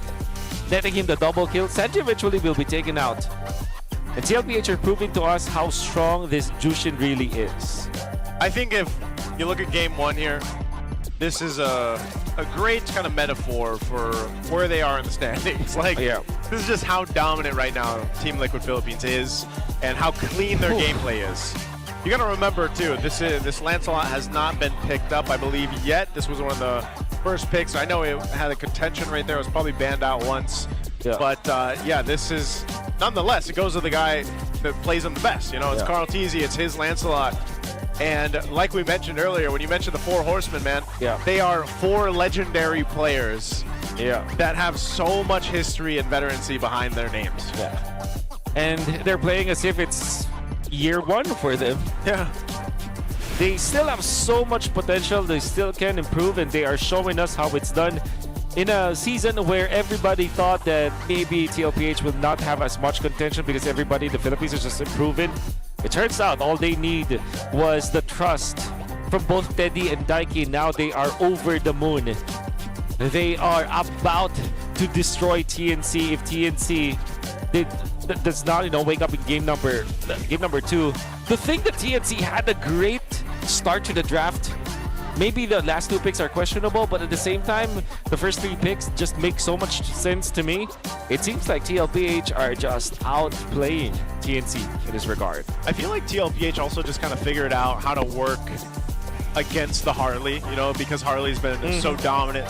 It's one of the more winning heroes right now in the jungle, and they kind of had a game plan. It's like, we see Harley so much, let's go ahead and just stall out the Harley so Zyda can't even get the farm. And obviously that took a couple things to happen for TLPH to actually be able to make that happen on their part and stall out Zyda, but it was just overall. And there's a big reason why, yes, JP got the MVP there, because even though sometimes you see him like, oh yeah, like there was no kill, but he just survived. A lot of times JP was just eating up ultimates. He was getting battle spells out. He was doing a whole lot. And then when he would soak all that up, he would just quick sand guard and he'd be fine. And what you gotta understand about the Harley is that it's I don't want to use this word, but I think it's a perfect word. It's frontal. The damage is just frontal, right? Yeah, because you're gonna have to, you can really, quote-unquote, target it. That's why tanky heroes like Uranus, as well as the Khalid, can really easily counter that. Well, before we move forward, guys, we have to let you all know and invite you all to the E-Project Esports for Everyone. We're giving you the power to bring the MPL energy to your own local community. That's right. Participants get exclusive access to tournament modes, free in-game items, and even diamonds. Just head over to, type this down, ph-mpl.com/e-project to start your application. Yeah, it's time to turn that passion into action. Visit our website to know more. We'd love to go ahead and spread the joy of esports to all of those out there, so don't forget to join. Then also, just so you guys know, the MPL Philippines Season 7 is where we witness the birth of the next generation of legends. Some of them are here, playing here in the league right now. That's where they came up from. That's right. 12 teams are battling it out across 6 intense weeks of regular season play every Tuesday and Wednesday at 2 p.m. and earlier on Thursdays. We start at 1 p.m. Yeah, watch the action live on MPL official pages. Come and join the conversation and see the future of Philippine MLBB unfold, where Teddy Cutie was playing. Teddy Cutie. Again, a lot of people were surprised when they first saw them, and now they're here in the league. Also, we're calling all the super fans, stay updated on all things MPL Philippines and connect with the most passionate community out there in esports. Join the MPL Philippines official Facebook group, the Superfan channel, and don't forget the MLBB official Discord as well. There's a whole lot for you guys to join in and talk about with all the other fans out there. Yep, you can get your all-access pass, exclusive content, the latest news and community discussions, lead the conversation, and have a chance to be featured as a Superfan of the month. Not to mention, direct lines to all of us. Yeah, we're all in the same group. We're all in the same group. Be part of the MPL Ph family. Scan the QR code on your screen now and join the conversation. See you there. I know there was one more name that was at the tip of my tongue that Who's played that? in the MDL and won. Who's that? Zyda. That's also true. Zyda, yeah. That's also true. So this is the battle of MDL champions. That's true. That's true. Then there's one on... No, Teddy never won the MDL. But he's part of a team that JP did. Yeah, JP did. JP won with Zyda. That's right. He won with Zyda. That's why there's a bunch of crosses happening here, you know? Before we move on to game 2, we're going to have a little bit of an interview. Let's go and throw over to our Battle Trips interview. Oras na para sa ating small Denise, sila din yung mga kasama natin gumiling kanina sa pagpasok natin sa second day ng ating week 3. Pero ipakilala naman natin, sino nga ba ang mga makakasama natin dito? Eto, simulan natin dito, Kuya. Pakilala mo naman yung sarili mo. Ako nga po pala si Kurt Palaore. Kuya Kurt. Kurt, taga saan ka? Taga Cavite po. Taga Cavite. Mga taga Cavite talaga. Ikaw, Kuya, anong pangalan mo? Ay, Raven po, Raven. Taga saan ka naman? Taga Parañaque, taga Ay, Parañaque. mga taga-South. Shout out. Okay. So, since syempre part kayo ng battle trips, ano ba yung core memory mo dito? Ako yung nakapicture ko yung idol ko. Sino ba idol mo? Si Idol Flop, siyempre. Ay, okay.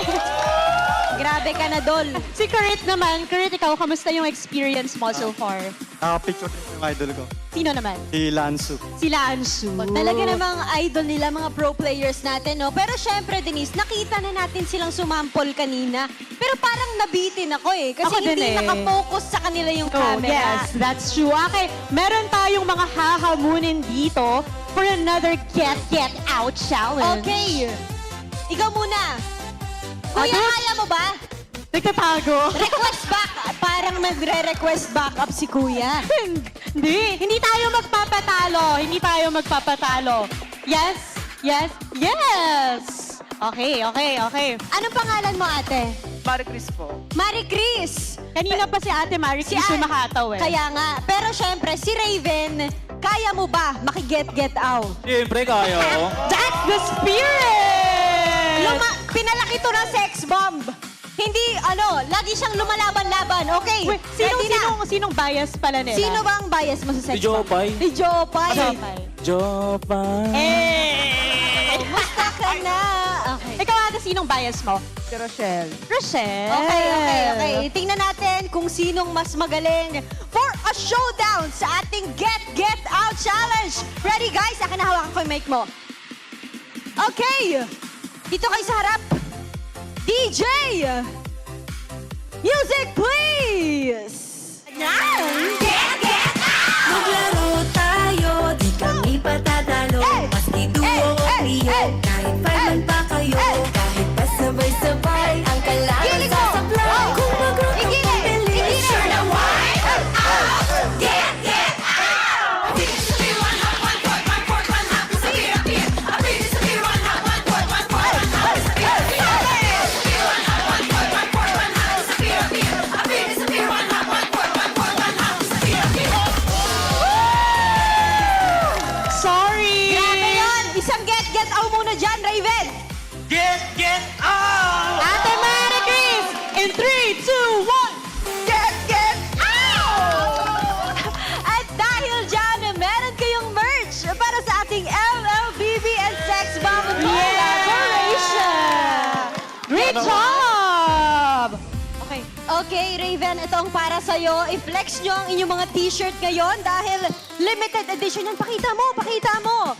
Pero syempre, sa ating mga super fans na naglalaro sa inyong mga bahay, pwede nyong makuha ang sex bomb emote na Get Out if you log in for 5 days from April 5 to April 19. That is for free. But for the meantime, casters, patingin naman ang Get Out nyo.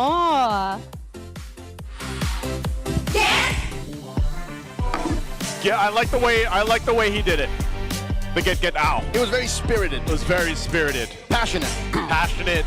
Get out. If you guys wondered, you can grab this emote special in game. Just log in 5. Okay, well they're doing it over there. But hey, Daddy JP, he delays Chapter's 3,000 assist milestone. So he did. Oh. How many assists did Chapter have? There was very little action. Maybe for one. Maybe TNC. one because they only got like 2 kills or something. They couldn't kill him. Two. Oh my god. Okay. Well, Wow. that's unfortunate, but of course, Okay. there's still a lot. There's still Two a lot. more. 2 more in game 2 at least. Yeah, Two two more. more in game 2. And hopefully there is a lot of difference between game 2 and game 1 and game 2's performances for TNC. And I think that they should not be they should just shrug it off, especially game number 1. I know that in their minds they have a good composition. I think they just have to execute more properly and maybe not really put so much stock on this Harley. Zyda absolutely can play a lot more than this Harley, for sure. They just need to They gotta get it together, man. They gotta get ow. That's what they need. TNC needs this one. Because that was a devastating game one, man. Let's not sugarcoat it. It was a domination by TLPH. And so for TNC, if they want to adjust something, because you already mentioned Wolf, like the 3 first picks that they had were pretty solid. I mean, you shared your sentiments with that through the draft. So, I mean, going into game 2 and you face off against that, like, you just mentally reset. Is there some, you know, like, what do you've been there. Both of you have been coaches before. So it's like, of TNC, actually. Yeah. Oh, yeah, actually. Different generations. Different generations. So it's like, what do you tell the players there, man? Like, how do you reset after something like that? You just remind them of what you trained for before, that this has worked before, and you remind them that they should be playing without any kind of hesitation. Just reset. Just remind them of what W's you got over the week. Like, remind the scripts that you that you were successful with, the rotation, and that alone, you know, just having that kind of reminder that, yeah, we can actually win with this. We have won with it before. We just have to replicate it again. I would dwell on the solutions. I mean, the problems are clear, right? Yeah. So focus on what was good. I think Wolf has said it best, you know, like, get the dubs. Use that to motivate you. Don't think about how Chaknu did not get any assists to get that milestone. Don't focus on the fact that Kyle TZ ate your lunch money. Ate your lunch, took your lunch money. Like, play to your strengths. Again, I think that's a good start. Yeah. Zyda should be more than just a Harley. Yeah, that's right. And I wonder, will TLPH, I think that the order of priority for them is Jushin no matter what. Not the only one. And then if Jushin is banned, it's the Claude next. Yeah. And because like Claude is just also allows Teddy to be steady, man. Yeah. Like when he gets the Claude, he's fine. Jushin, let's go. Yeah, Jushin open. Or Teddy, we've seen him do that too. Yeah, Claude. Claude. Yeah, there you go. Might as well, man. Steady Teddy. He's gonna go ahead and lock that in. Jushin's gonna be the response. That's kind of what we expected. Yeah, break it up. Jushin and probably, I think this time it's okay to get the Harley actually, but they might actually snatch the Khalid. Or maybe get the carry now, if you're TNC. Oh, yeah. Yeah. Carry and the go win. No, I don't like this at all. So sorry, I don't really like this at all. Is this still technically like? Oh no. Can this be for Chaknu? No. He can't. It will be Zyda's hero. I was gonna say this is not a Chaknu hero. We're so far from the Guinevere Rome days. Yeah. Even those didn't last too long though. Yeah. So even Khalid is the option here for TLPH. Here's the hoping that Red 3 actually is the carry. Because how much would we mauled if it wasn't? A lot. I guess that. Yes. I would maul so hard. I'd probably lose. I'd lose the hair. Yeah. Is that what malding is? That is. I think so. That's malding. So you got the good carry matchup into the Uranus. You're winning that early gold lane matchup with Claude. They're really tempting TNC to go for the carry. They might. I think the next best option is the Yi Sin Chin actually for TNC. That's the only other acceptable, redeemable pick. Yeah. And we really didn't see much of it from game 1. Yeah.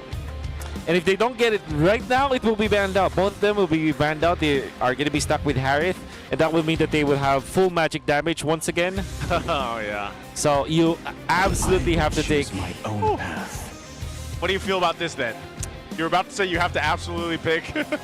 Not the Arnold. Well, we don't even know if they're going to ban the carry or usage. They should. Liquid should, but what if they see something else? I think they will at least ban the carry. I would say at least carry makes sense. It's the carry. Because maybe they're fine with it being a YSS. Look at me, Madara's just only get owing. Yeah, it doesn't stop. Unstoppable. As well as GG plays. Yeah, GG plays. First name GG, last name plays. Oh, GG plays gonna do it. That's a lot of finesse in that one. GG plays one of the KOLs over here. Wow, is this me Madara's just powerful. Look at that. Yeah. There has to be a recall effect like that. So there's the carry, as expected. Actually, sorry, man. Yeah. I'm malding right now. Here, is that the first time you've heard malding, Wolf? No, it's not. Okay, it's not. It's Come on, not. dude. Come on, man. It wasn't born yesterday. Come on, Wolf. Come on, man. Come on, Naisu. He was born in 2001, but That's right. Yeah. that's No, true. 2000. Year 2000. Year's sorry. 2000. Late You. 2000. sorry. Late 2000. Late 2000. Yeah. Year of the Dragon. You know. Do you like astrology? What? Absolutely not. Some trending astrology clips I've seen on my feed lately. So. They say astrology lovers are red flags. Yep, that's what the reels were saying. we don't, all right? We don't speak for that. Yeah, I'm wearing rose-colored glasses. Okay, they banned the carry, by the way. They went with the blue. So you go Yi Sun-shin. Yi Sun-shin. Or there's no Khalid. Maybe you snatch Hilda.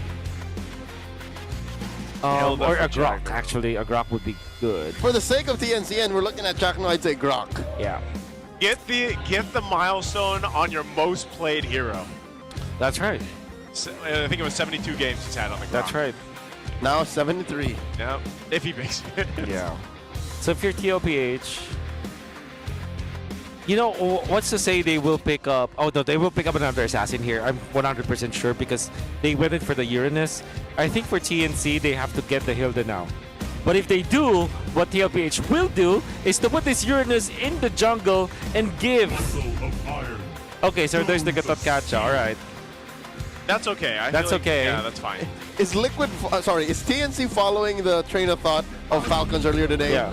How much CC do you want? All of it. All of it. Oh, they took the Harley. Harley Hylos. Harley Hylos. God. All right, Obsidia. Obsidia. Are they going to run down this Obsidia? Yeah, I feel like they would. Because, man, you There have... is a world where it's better than the Yi Sun-shin when it comes to like avoiding the members of TLPH. I still feel like they should have picked up the carry. But it was Earlier. earlier. Earlier. In phase one. Third pick. No one was looking at the art and saying, Yeah. you got to ban that. Well, Where'd that come from? I don't know. All right, I do understand. I think the Obsidia in some ways is better than the Yi Sun-shin. However, But not the carry. not the carry, absolutely. Carry's like on top. Now, Claude versus Yi Sun-shin is so Yi Sun-shin sided. But now, Claude versus Obsidia, that's pretty even. At least for the early game matchup. the early So game, you're that's giving right. Teddy some leeway For sure. to get a good mid-game power spike. In exchange for a later power spike, right? So, at least there is some late game assurance here for the side of TNC. But how do they get there? Yeah, But how do they get there? That They're- was my main question, man. Like, This is Eve and Hylos. And you're in an Obsidia. and then TLPH brought in 2 Purifies here. So I don't know. Let's see. You guys can let us know in the comments what you think. We're going to be a full day of sweeps. If TLPH takes this one here, it'll be all back-to-back-to-back sweeps today for day 2 here in week 3. Or will TNC extend the series 3 games? Let us know in the chat what you think will take this one. One thing I do like about TNC's draft that didn't look that available yesterday, earlier on. Oh, okay. Zaida It's gets the that Gatot-Kacha. skill 2 combo on the JP, forcing that revitalize you were saying. Yeah, the Gatot-Kacha is perfect here for TNC. Actually, you know what? It actually elevated both the Arlott as well as the Guinevere. I feel like you have your contact hero. You have a little bit of a sandbag power with the revitalize as well as the potential AOG to get out. And that taunt and the early game control allows you to make the Zushin actually really good in the early stages. And that's something you don't get with the Grok. That's Sure, right. you get that That's big right. ticket ult Very. and some mobility control with the wall, but yeah, no, this is a revitalized hero that they missed out on since Hylos got that's right. taken by JP. So that's what I feel like is good for TNC. This Gatot-Kacha does not really add to the value of the draft itself on its own, but it raises, it buffs the other heroes, which is actually a cool red 4 pick here coming up from TNC. Yeah, and I feel like this is also just more... It's something that Chaknu can really make those plays on, or even protect who he needs to from TNC. That's one thing that we always see with the Gatot-Kacha. But also the Revitalize, obviously. It needs to match up against the Hylos, like we mentioned. And so you can play into that. Now, first turtle being up, 3Mar's got his level 4 available. He's got the final slash. They're going to start up this turtle. Oh, they knock up Big Daddy JP. Another revitalized from him. RWM coming through. 3Mar finds JP. Cody gets Zaida. Where's this turtle going? Of course, the GOAT takes it home. And 3Mar keeps Sanford at bay. Quick choke by Storm. Flicker. 3Mar flickering back. Sanford is unstoppable here. And oh, look at the damage on Sanji. 40 takes a good chunk of it too from Danai. Penny's and there. Stone takes out Sanji. And Tay gets one. Stone falls. And they get one more. It's a double kill for 40. What a rotation. Teddy was like, I want in on the action this time. And it's because of the fact that he mirrored what Benny was doing. And Benny did pop the ultimate. It was actually, there was a lot of potential for them to eventually take out Sanji, but Sanji had the flicker still intact. JP surviving long enough, and of course Sanford dealing the damage. Kautisi stayed in the right side. Dreamar, he's just spell vamping. It's not enough. Gets taken down by Sanford and Carl. And Sanford's feeling the dole right. Oh, G knocks up Sanji. The chef got cooked. And that is definitely assist number 3,000. Yeah, that's got to be. That's got to be. He's got 3. And is Zyda going to steal it? Yes, he that's did. Good. Right in Carl Deasy's face. Wow. Red Death purple. Good response from TNC. They needed something to happen there, man. So, And good thing. They achieved multiple stuff. Taking out Sanji was also very important. And they have also taken the purple away from Carl TZ. And that is a great way for TNC to recover from this game. Still a lot of stuff that they need to do. They still have to stop Krautisi from leveling up so much. And despite that purple buff take, Krautisi is still ahead of the competition when it comes to jungle levels. By an inch. By an inch. Zyda's catching up actually. So this is a better state for TNC than they were in game 1. Yeah. And there's been a lot of focus here towards the XP lane because we got that turtle coming up again. So they're getting in position, see where they can get. Again, they started the fight in the previous one for the turtle, but they ultimately lost that battle, especially because Purify is coming to play here. When they try to set up with the spatial migration from Zyda, but they'll pull the turtle, it's at half health. There's a Glorious Pathway alongside the RWM. 3mar hits that final slash, disrupting the back line, but 3mar goes down. Carl Deasy, another turtle take. Too much of a box for TNC to fight through. As Sanford crosses through tier 1 and 2. The flicker from Stone, the big knockup, the Purify, the Apex Predator finds 2. It's all Liquid. Oh, Jack knew as well. He jumps out, but he's going to get chased. Serves up another kill to the GOAT. They're not done. 3mar coming in. That's a revitalize for JP trying to save Sanji. Big final slash knocks up Sanji. And 3mar gets taken down just as quickly as he came out. Flicker forward. Hunt the bone. Punishes him hard. He can't get out of there. Why do they keep fighting? Oh, they're just throwing themselves. Carl TZ. You can see Benny Kitty already let go of the ultimate, and that meant that he will tether to Carl TZ. Carl TZ with the pixel perfect, and the timing was great for him to get back to his hat with a space escape, and that meant that Benny Kitty spent so much time in the air getting punished by TLPH. And not only that, there was a time that JP actually was tanking the turret, the tier 2 turret damage for Sanford to dive. And so, I'm going to say it again. Find me another XP laner that plays the Uranus like Sanford, but also the team allows him to play like that and vice versa. That is insanity. Oh, nice. You got to see my execute Uranus. That was a different time. That was a different time. That was a different time. Quick push here by Carl. I could have sworn Benny used the flicker, but it was all Flying Clouds. Flying Clouds, return to Bone, and then Hunt to get him there and to keep him down, and then, Wow, what an outplay from Carl. Still finding so many ways to play a hero differently. And of course, Sanford and Krautisi are the benefactors of all this aggression coming up from both JP as well as Sanji. Teddy Cutie already up 2 items at 6 minutes and 43 seconds. 5k gold lead for TLPH in total. Zyda here, flushed out by Sanford. And that's 5 members of Liquid crowding this turtle. JP gets knocked up. No dice for the Phoenix Army as JP pushes forward. Glorious Pathway.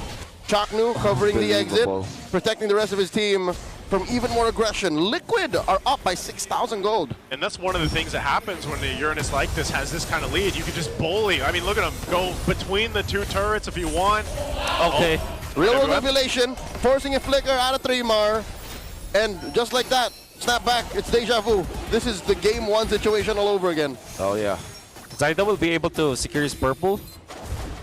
Carl pushing up top. And Benny Cutie will have to spend so much time just to get into the bottom lane. Well, Zaida with the Requiem. JP closing up.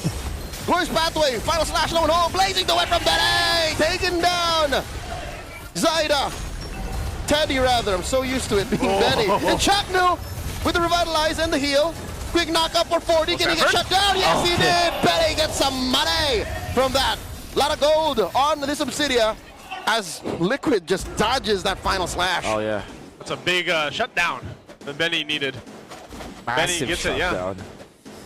Whew, that was really close for TNC. Fortunately, TNC were a little bit coordinated, clearing out the minion wave, and then allowing Stove to actually lift up Sanford. Sanford did not have the Purify anymore when he dove for that one, and because of that, they are punished. But there still is a massive difference between the two teams when it comes to the gold. That's about 1,000 gold. Just for between Teddy Cutie as well as Benny Cutie, and then another 1,000 from Carl to Zaida. And I think it's safe to say that each and every member of TLPH has 1,000 gold lead over their opposition. Yeah, TLPH is just basically doing what we've seen them before. When they have this kind of lead, they really thread the needle under the turrets. They really try to push the pressure against the opponents, and that's what we're seeing them do. So now, even with this item advantage that they have, their Lord is going to be up. TNC has shown some fight, though, so I'm wondering how they'll play this out, because part of that is either setting up with Zaida's spatial migration or Chaknu's jump in, or the vice versa, working out even with 3mar. They've got a couple Purifies to get through. Teddy's is going to be up here soon.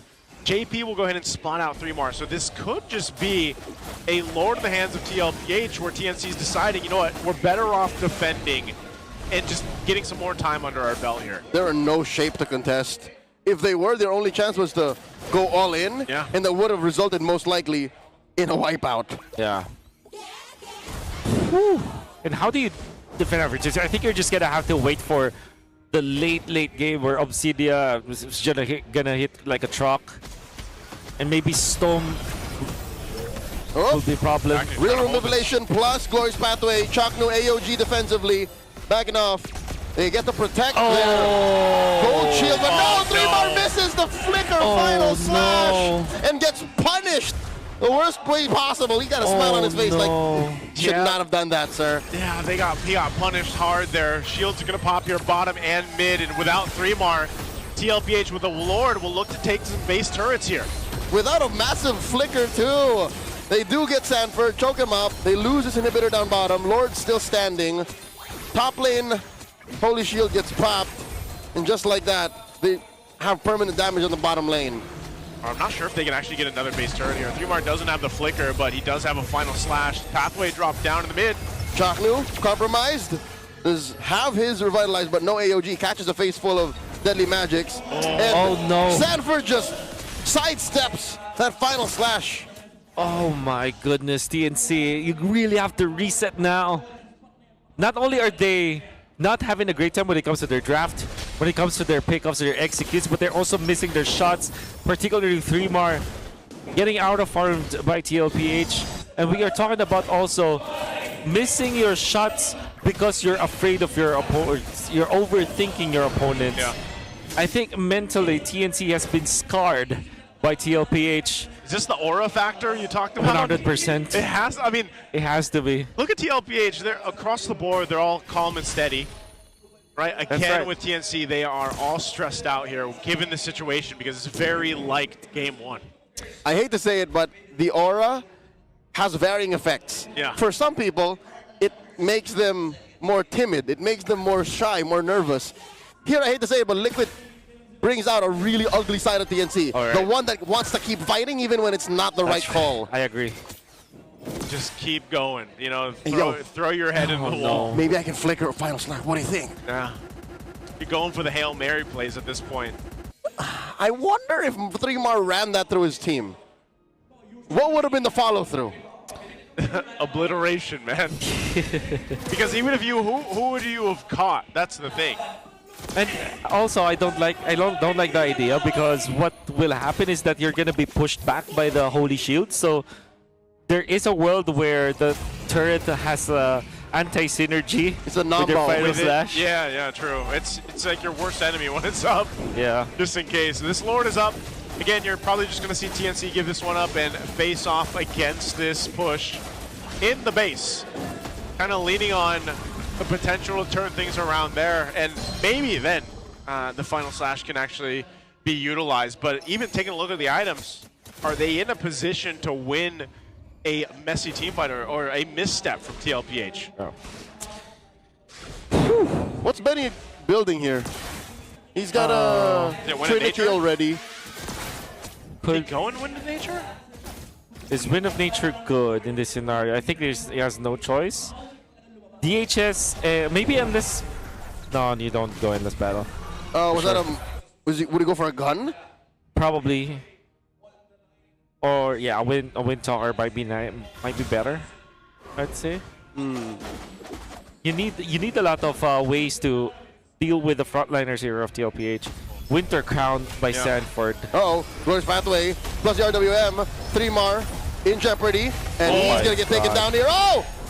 Flicker's out of here. Lord is inside the base. Stone with that Crimson Beacon already. Chakra defensive use of the AOG. Sanford without half health. Pops that Crimson Beacon. Zaida went in a little too deep. Gets taken down. 4-man defense. Lord is down.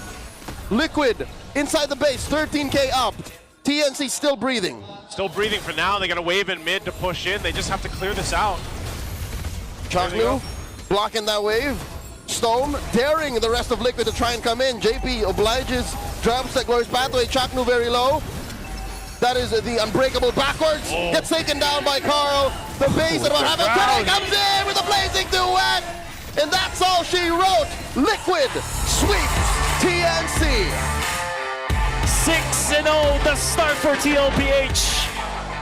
Their 6th victim is TNC, and this time it's a one-sided affair. Both games going in favor of TLPH. Nothing yet to say about TNC because of how dominant Team Liquid was. I think in game number 2, we favored the draft of Team Liquid so much, and I think it's evident in the game that TLPH has got TNC's number. I don't know if it's the new jackets or what, man, but that's back-to-back 13,000 gold lead games for TLPH. If that's not a stampede, a liquid stampede, I don't know what is, because my goodness, clean across the board, the way they played this one, tough. And I feel like it's a bit frustrating too for TNC and the Phoenix Army out there to see this kind of series, I guess. And you know, I feel like there's a lot of questions here for TNC on what they're capable of bringing to the table to make things work.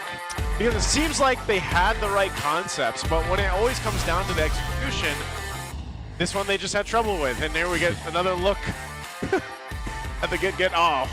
Hey, look at this. You got those kinds of friends watching. Yeah. I'm sure you'd be motivated. Look at how much Sanford is zoning out Zaida. He is actually leaks away from his teammates. And then eventually JP will tag this. Third damage you can see here. All right, and now they get the double, and then the tether. Watch out for the tether, and of course watch out for Aaron Gaddy. Burrito.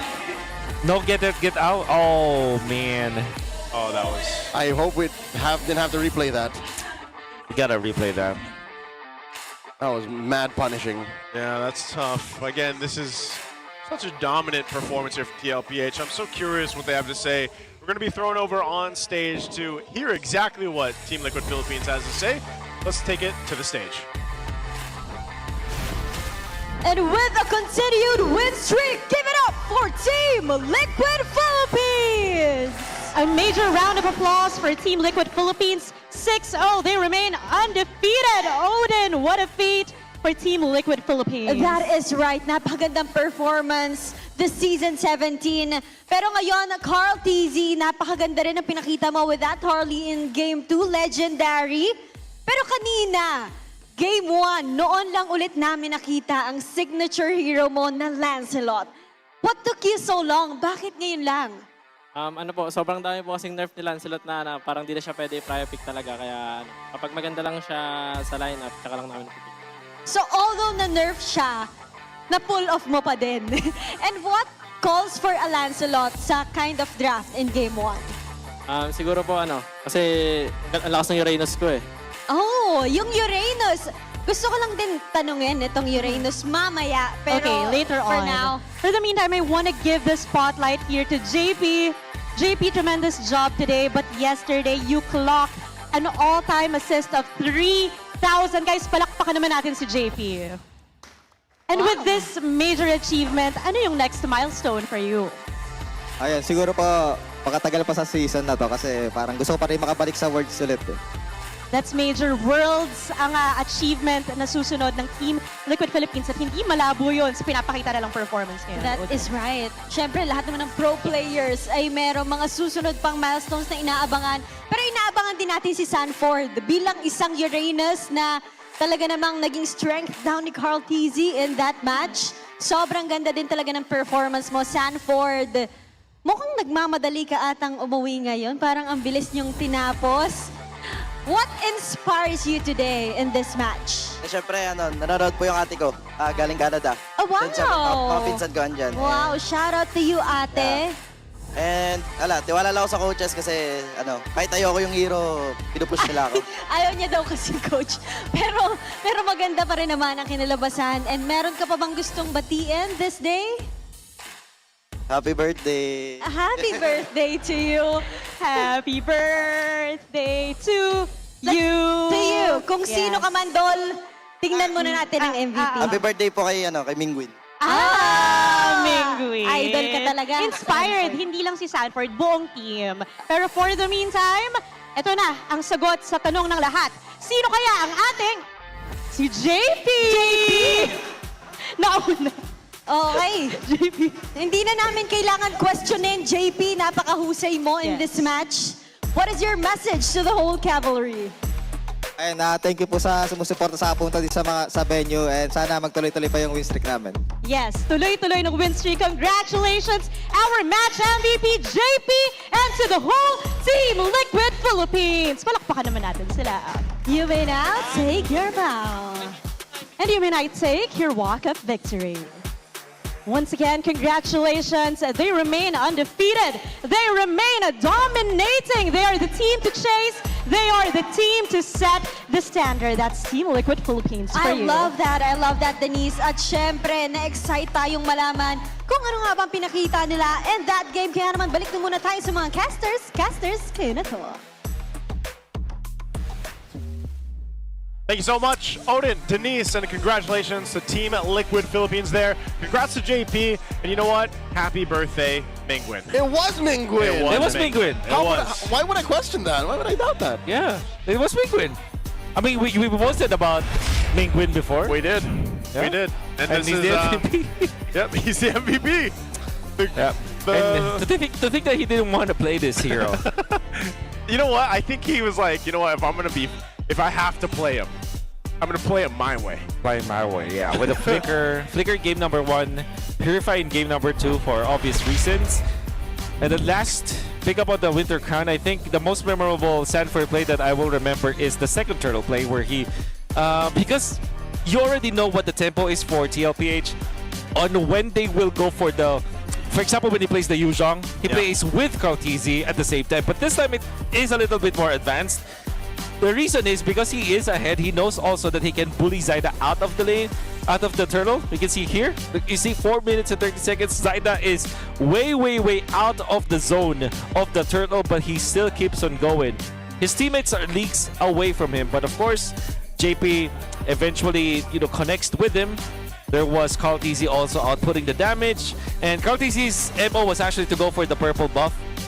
And then they eventually punish Benny Cutie. I believe that this will not be the snag, unfortunately, or the tether. And they will try to go for 3 more. Yeah, this is going to be the play. Look at this. Look at how Cartesi was able. It was absolutely just Benny's. It was 100% just Benny's problem. Mistake, I mean. Yeah, he went in too soon. Yeah. And then 3 more also committing the problem, the mistake. Zaida, unfortunately, also well away from his teammates. Overshot. And then Sanford going in for the Winter Crown play to allow Teddy Cutie to be there for the Blazing Duet. I think it's just, TLPH is just way too coordinated with this one. Yeah, we are on the forefront of, what is this? Uranus Tech? we learned how you can play Uranus in a different way. Yeah. A more offensive kind of meat shield. Yeah. I An think oppressive meat shield. It's a highlight here. And okay, I would say that the reason why this is so oppressive even in the early stages, if you look at TNC's lineup, what is the threat in the early stages? You pair Zushin with the Guinevere. Yep. You don't have the damage. Arlott does have the damage but does not have the best synergy with the Zushin. If there is an Arlott, you want to look for somewhere along the lines of a Farsa, an Eve with in immediate burst. No cleaners, no sweepers. Or maybe Arlott with Harley for burst damage, but Arlott with Gwyn and Zushin doesn't make sense, honestly. Sorry, I'm malding again. The word of the day is malding. Malding. That third pick Arlott really was the nail in the coffin that was of TNC's own making. I don't know. Like, yeah, when you look at TNC, I think even based off their drafts that they went with, it was also just the amount of individual mistakes that they made throughout the game. And if you're facing against a team like TLPH, one mistake can literally be turned in the strongest lead for someone like TLPH, and that's kind of what happened there. Yep. And you know, just in the highlights alone in Game 2, you actually got to see how many mistakes were made from TNC. And again, I don't know. I don't know if it was an aura thing. I don't know if it's just the way that they were playing tonight. The draft cannot be an aura thing because you're not even in game yet. I agree. So that must have been a communications issue. There are some cases where the draft can be an aura thing, but definitely not this one. Not this time because they were so confident the first phase. Yeah. And then Red 3 is again, that was the nail in the coffin. Yeah. Hopefully there's a lot there that TNC can adjust from. But before that, let's hear how our Infinix mic check sounds for TLPH. Hindi nata. Wait lang, try ko po. Pakanya. Sabihin nyo kung nandiyan yung green ha. Wala pa. Nice. Tumon. Ganyan ka tako. Out yan. Ay, pag dire-diretso yung pre, hindi sasabit yan ha. Flicker. Nice, G. Patay ta. Nice, G. Ay, tara, sabit agad pre, sa Lord. Huwag. Ayan, top nila. Press tayo, pre. Press. Hunger Games na, tol. Yeah, Hunger Games na? Clear ko muna itong tapa, yung dito. Kunin yung mga farm dyan ha. Masakit pa rin Sushi na, Divine guys. Tapos Trinity Obsidio, kaya pala nila pumatay. Yun, nakarigyan naman kayo mga... MG na. Ay, send. MG ka na sa mid. Guys, 10k lead, please end. Yes. Ingat ka sa Arlott ha. Ingat ko ang gato na nangyayari. Gigib Lord yan. Galingan nyo. Sa Lord na tayo. Yan, napadash out na. Jack mo. Mamatay, Claude. Ay, ano. Forty Sushin. Jack mo. Sushin mamatay. Ay, grabit ako naman. Hindi na kalakad. Gaya. Patay na. Sayda. Uy, ginagawa mo, tol. Hero tayo. Script, hero ha. Yung ano pre, respeto sa Obsidian pa sa respect. 8 pathway. Wala ultimate Sushin. Mamatay na. Muna, hero lang. Patuloy nyo to. Hero. Ay, tower. Hero. Masin. Patay nyo sa base, pre. Nice, boys. Kalmado. Nice. And that's the Infinix mic check. That was very calm. That is what 70 BPM looks like, yeah.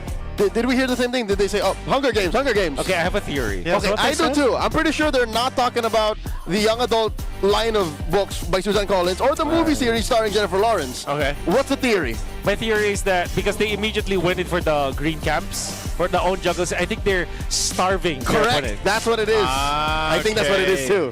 Well, before we talk more and finish out the day, it's time to flex. Superfans, unleash your creativity because the hashtag MLBB Get Off UGC challenge is officially live. We're giving away 1,000 diamonds for the most solid entries. Be solid, all right? You gotta be the most solid. There are 3 ways to win. Show off your peak, ouch, gameplay moments, or slay the game with your outfit check, transitions, or bring the energy to the Halukay Ube dance challenge. Just post your entry on with the hashtag and you're in. That's With the hashtag. MLBB. Right there, Get it out. So if your vibes are on point and your edits are crisp, those diamonds are yours for the taking. Lock in your entries and show us what you've got. Get out. That's what I like right there. Get out. What? Okay. And I believe for everybody joining this is going to be the whole month. It might be the whole month. Get out.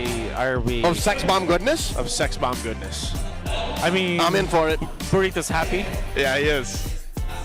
That's right. Let's look at the Infinix standings. Today changed nothing. Today changed nothing. Well, I mean, there's, you know, some extra points there. TLPH. Oh, even TWIS did not move further.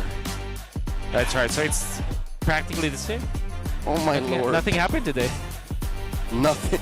The first 2 days of week 3, nothing changed in the standings. It's going to be one of those weeks. Mingwin got older though. Mingwin did get older. That did change. That did change. Wait, was it also Haji's birthday, or was it just Mingwin's? No, the Haji's birthday was not this. Okay. That's not a day. All right. Well, here's our Infinix Fansiklaban update as well. After day 2 in the week 3, you got the Auroras at top. There's a couple 4-0s there. Alongside the Sonics. Oh, this changed. This did change, yeah. The bottom half of Fancy Club finally have wins. Yeah. Yeah. Congratulations. Wow. Cavalry. Oh, okay. Auroras and Sonics already played 4 games. That's interesting. Yeah. But of course, there's still a lot. There's still another last week for them, for sure. Yep. And of course, the fact that Team Liquid are still on a roll. Their last challenge will be MPL Philippines, and that will be next week. Who's gonna stop Liquid? Someone's got to do it. I think it might be Team Falcons, honestly. I think in their second bout. in the rematch. Yeah, in their rematch. Or could it be the Super Fam? Could be. Maybe the Super Fam next week. Who knows? That's going to be it for us, guys, here on the English Jets today. A full day of sweeps. Me and I, Leo, Wolf. We'll be back here tomorrow, but let's throw it over on stage to close out the day. Sweep, sweep, at tuloy ang win streak. Yan ang naging kwento ng ating Super Fan Saturday. One more day at matatapos na ang ating MPL Week 3 at Odin. Balita ako, may special guest tayo bukas. Wow! Nakuha mo yan ng tama, Denise. Kaya naman, sa ating mga super fans, laban-laban na sa pagkuha ng tickets dahil bawing-bawi ang experience nyo tomorrow dito lamang sa tahanan ng pinakamalalakas. Muli, this is your very own Odin. At ako naman si Denise. And this has been MPL Philippines Season 17. Palag na to! Get out!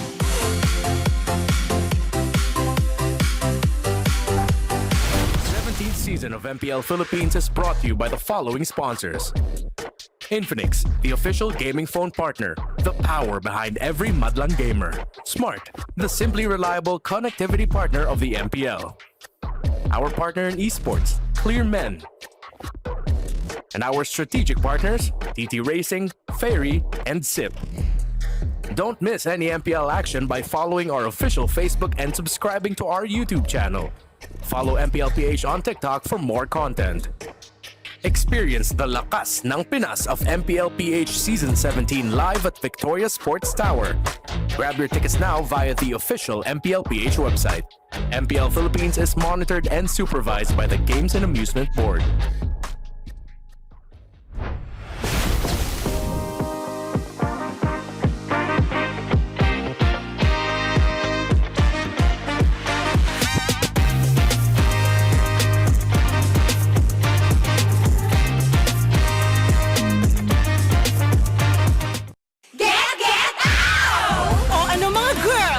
Bago na naman tayo, ha? Malamang matutuwa na naman ang mga bata at matatanda niyan! Get out! Maglaro tayo, di kami patatalo. Maski duo o trio, kahit 5 man pa kayo. Kahit pa sabay-sabay, ang kalaban sasablay. Kung mag-rank ang pambilis, sure na wipe out!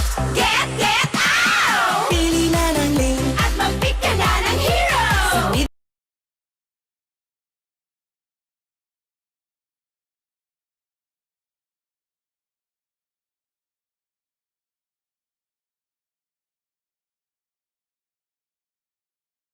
Sasablay.